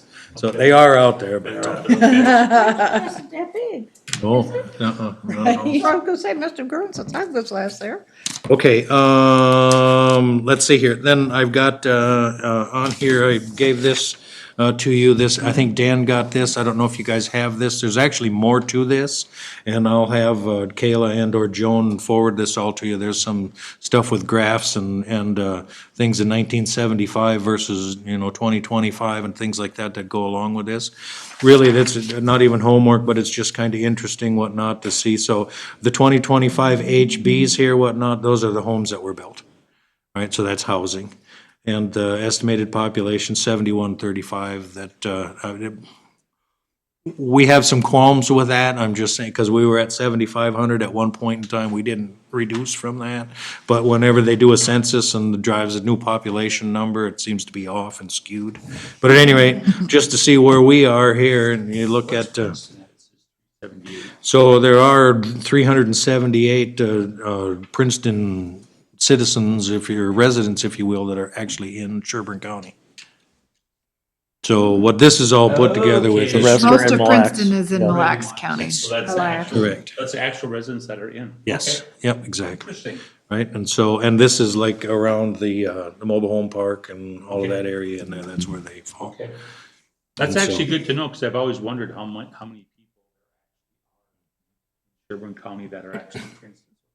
Okay, And so part of that population, that number didn't used to be as big, but part of that population happened, or the migration of that population happened when the mobile home park was annexed into the city. Because we watched 97 families evaporate out of Baldwin when that happened. It was a big drive on that. Anyway, I just thought this was cool information, neat stuff, whatever that you guys might want to see. Okay, and then post office, you brought up the post office. We have asked the post office in the past, we if we can use this as our address, Baldwin. The answer is yes. The other side of that is if we want, we could do it. The chances of the post office actually building a post office in Baldwin is probably less than nil. But we, because it's federal and, well, we all see what's going on with the feds at the moment. Right, you know what I mean, and the postal service as well, right? And so, but we do have the ability to put in an official request to the postal service to build a post office in Baldwin, you know, and create our own zip code, if you will. We have not done that because the chances of that happening are less than nil, probably. So we just haven't pursued it. So I think the next piece of the conversation we're gonna have is, yeah, let's do that anyway. Just so we officially did it, right? You know what I mean? Because that'll open the door to, okay, what are we gonna do with people on their passports then? Right? Because if we get to use Baldwin here, chances are that works, but they need an official determination to say, when you put Baldwin on your passport, whatever, are they gonna let you back in the country when the post office says, well, no, actually, it's Princeton or it's Zimmerman, right? So we'll let them clarify that. So that's in the works. The one question I have for that is if we request our own zip code and there's 7,000 that would need to change their address, Yes. does the city pay for those people to change checks? And, I mean, unfortunately, it's one of those things that when the city of Blaine requires somebody, because I've had to do it 3 or 4 times, we require somebody to change their address, we actually pay for them to do it. If they request it because of something else, which I've also had happen, they pay all the costs. But if it's something the city initiates and does, the city is responsible for paying for all those costs of new letterhead, new checks, new paperwork for those people because you're requiring them to change their. But I don't know that we would be requiring them to. Okay, Be an option, You correct? know, it would be an option. If, Okay. and it would come from the feds to say there's gonna be a new zip code made. Okay. So that would be the demand, if you will. okay. I'm curious. I wasn't sure how So that then we works. get the lawyers involved and I'll be honest with unfortunately. you, who knows, right? You know. But the letter from the feds will say, at the request of the city, More than likely. so the feds would put the onus on the Oh, city. more than likely, absolutely. Darn right they would. It would, yeah, definitely. Okay, so that would be the post office. The other thing too is I brought up, and we are going to include Dan now and install him in all of our city council meetings and our park committee meetings, at least for a minimum of the next year. Right? So we're gonna have Dan involved in just about everything. So if anything goes wrong, it's not my fault anymore. Blame Dan. Absolutely. See what happens when I don't show up at a meeting?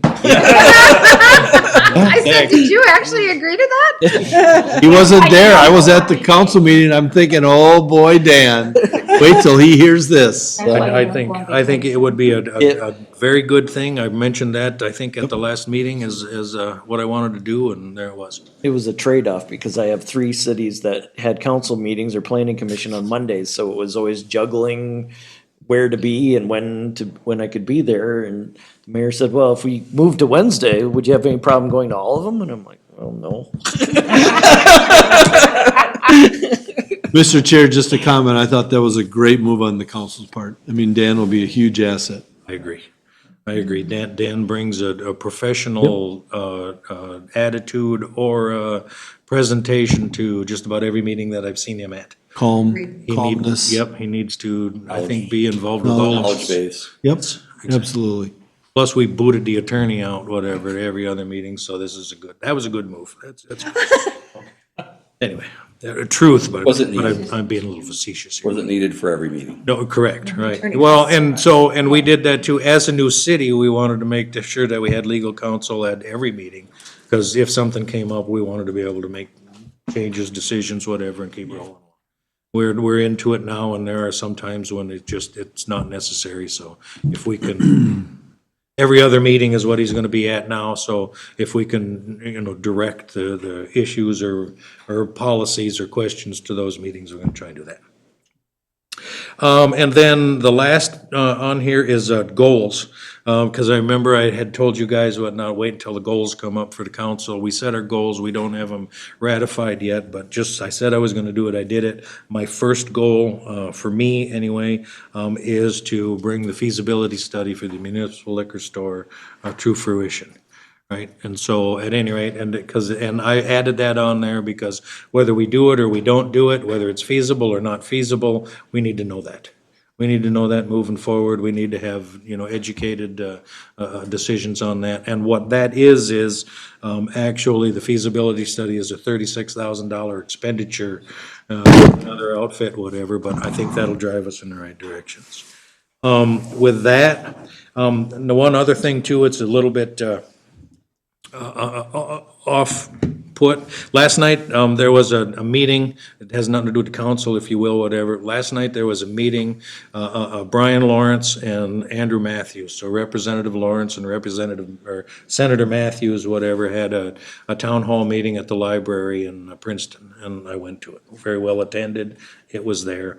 A lot of the things that were on the docket, if you will, whether they wanted to talk about or not, was the fraud that we seem to be going on. And so the only thing I want to touch on that with you is a revelation. I'm sitting thinking about it, whatnot. $9 billion, we thought, is what left the state, right? In fraudulent, right? It's what's being alleged, whatever, we don't know for sure, whatever. $9 billion. What is $9 billion? Well, we just approved the budget for Baldwin at $1.8 million for a year. $9 billion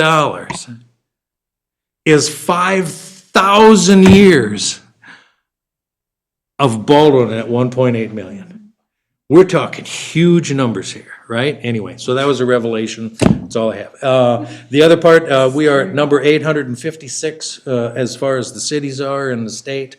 If this $9 billion would have been used more correctly, they could have sent over $10 million to each city in the state, whatever, and or said, guess what, Baldwin, you don't need to do property taxes anymore, we can be set anyway. So there's good things that are seeming to be happening, whatever, that avenue as well. Other than that, I have nothing else, yes. On December 10th at 3:30 in the morning, we drove by Jake's and there was that controlled? Yeah, that's a good question. It was so huge. When we left our house, when we got to 38, you could just see the glow in the sky. And it was like, what is going on? And we came down and we turned on southbound, and there was a fire that twice the height of this building. There was a pile that was burning in it. Or what was the intent of the Yeah, fire? what was it? I just know if he had like contaminated lumber, it's like burn in the middle of the night because it won't be a distraction to drivers because on a Wednesday morning. But it was massive. We're talking at 3 a.m. I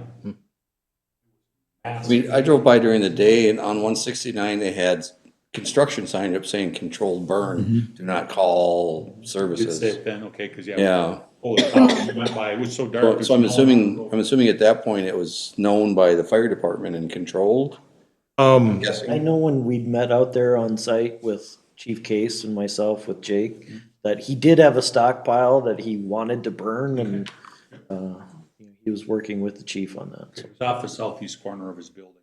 yeah. And as far as, For a couple days. burning permits and those kind of deal, that, I don't know if he went to the DNR specifically, because we know, right, you can come here and get a burning permit, whatever, or you go on the DNR, you can get one. If he did that, we would not know that, that had happened.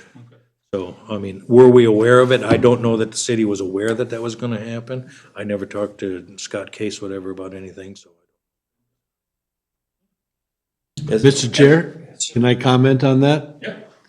I did ask the chief about it. Mayor, he was aware of it. I had a few phone calls, because my background's in the fire service, from people who know what I've done. But they said that's absolutely ridiculous, allowing him to build, burn that. And so, I mean, it was huge. You are right. I saw it. I mean, I heard once I got a phone call on it. I hadn't driven down there yet. I went and looked at it, to see what was going on. He was simply, in my view, he was simply trying just to get rid of it instead of another way of getting rid of it. That would be chipping or hauling it or whatever. He was just getting rid of I'm not sure if that's a proper way to say he's got a controlled burn. And technically, there was more than 3 inches of snow.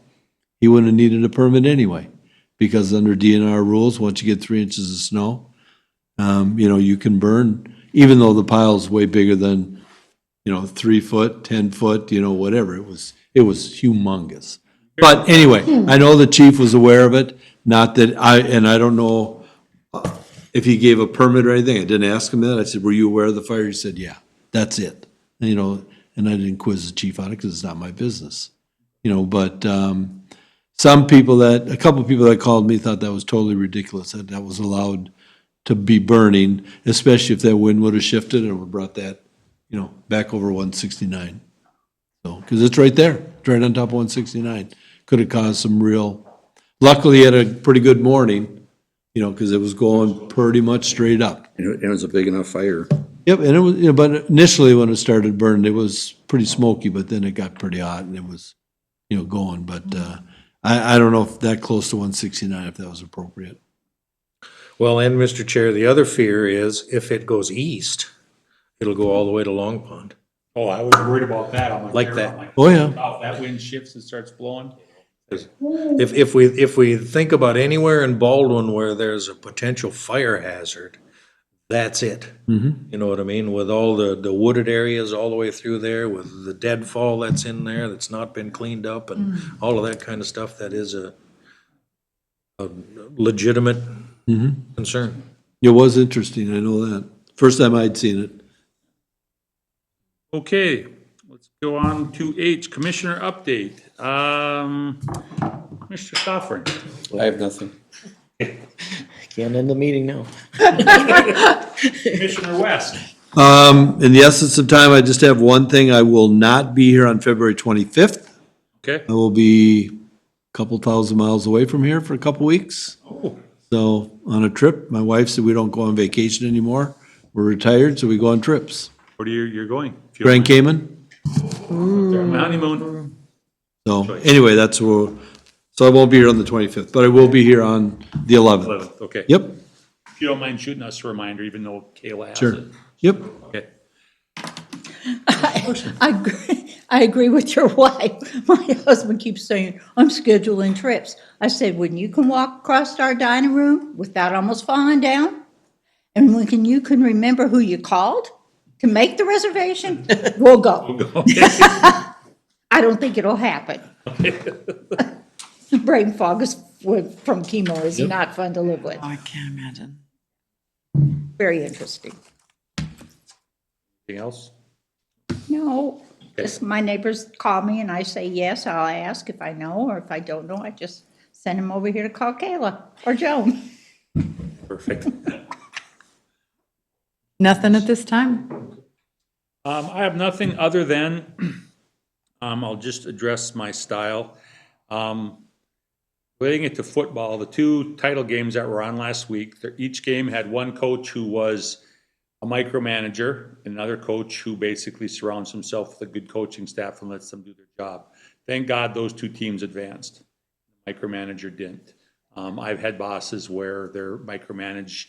Literally, they gave you a chart and said, chart every single step you make this week, and I will tell you how to be a better employee than the ones that just say, you know what you're doing. If you get it done, that's all that matters. And good leaders tend to surround themselves with good people and let them do their job. So I like to sit up here, ask everybody for their input. Sometimes I just ask questions of Dan to explain something.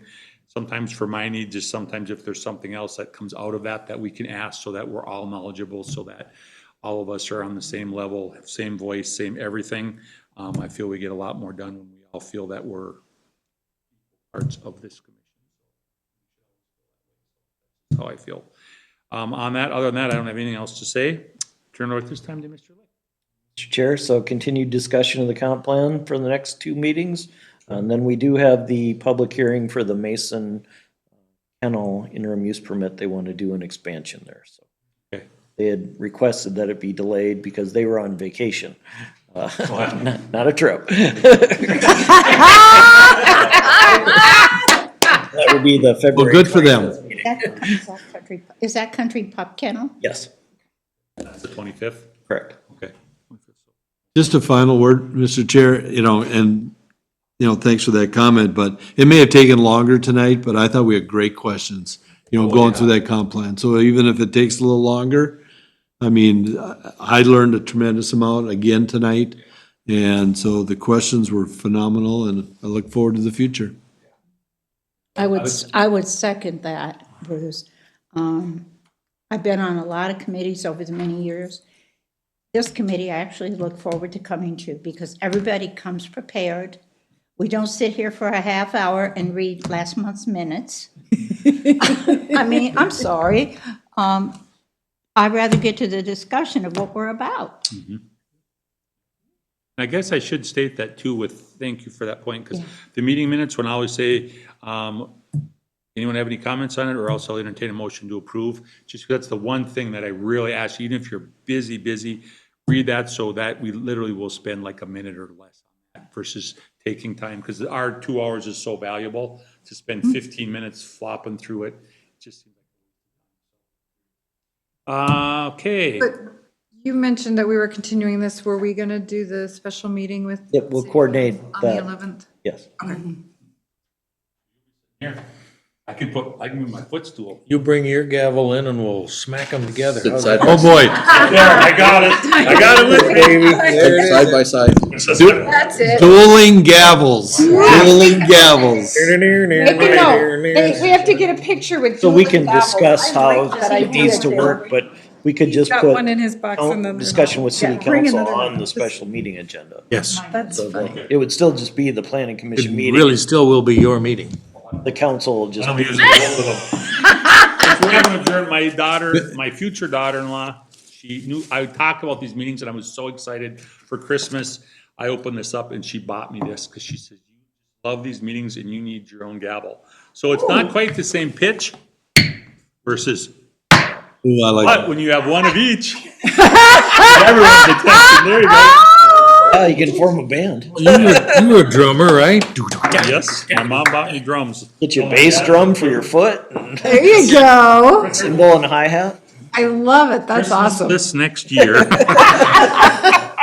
Okay. Just remember, the council they are invited guests. Yes. Feel free to run us out. I doubt it. Okay, miscellaneous information, communications, notes below, as well as the permits that Kayla gave us. Thank you very, very much for doing that.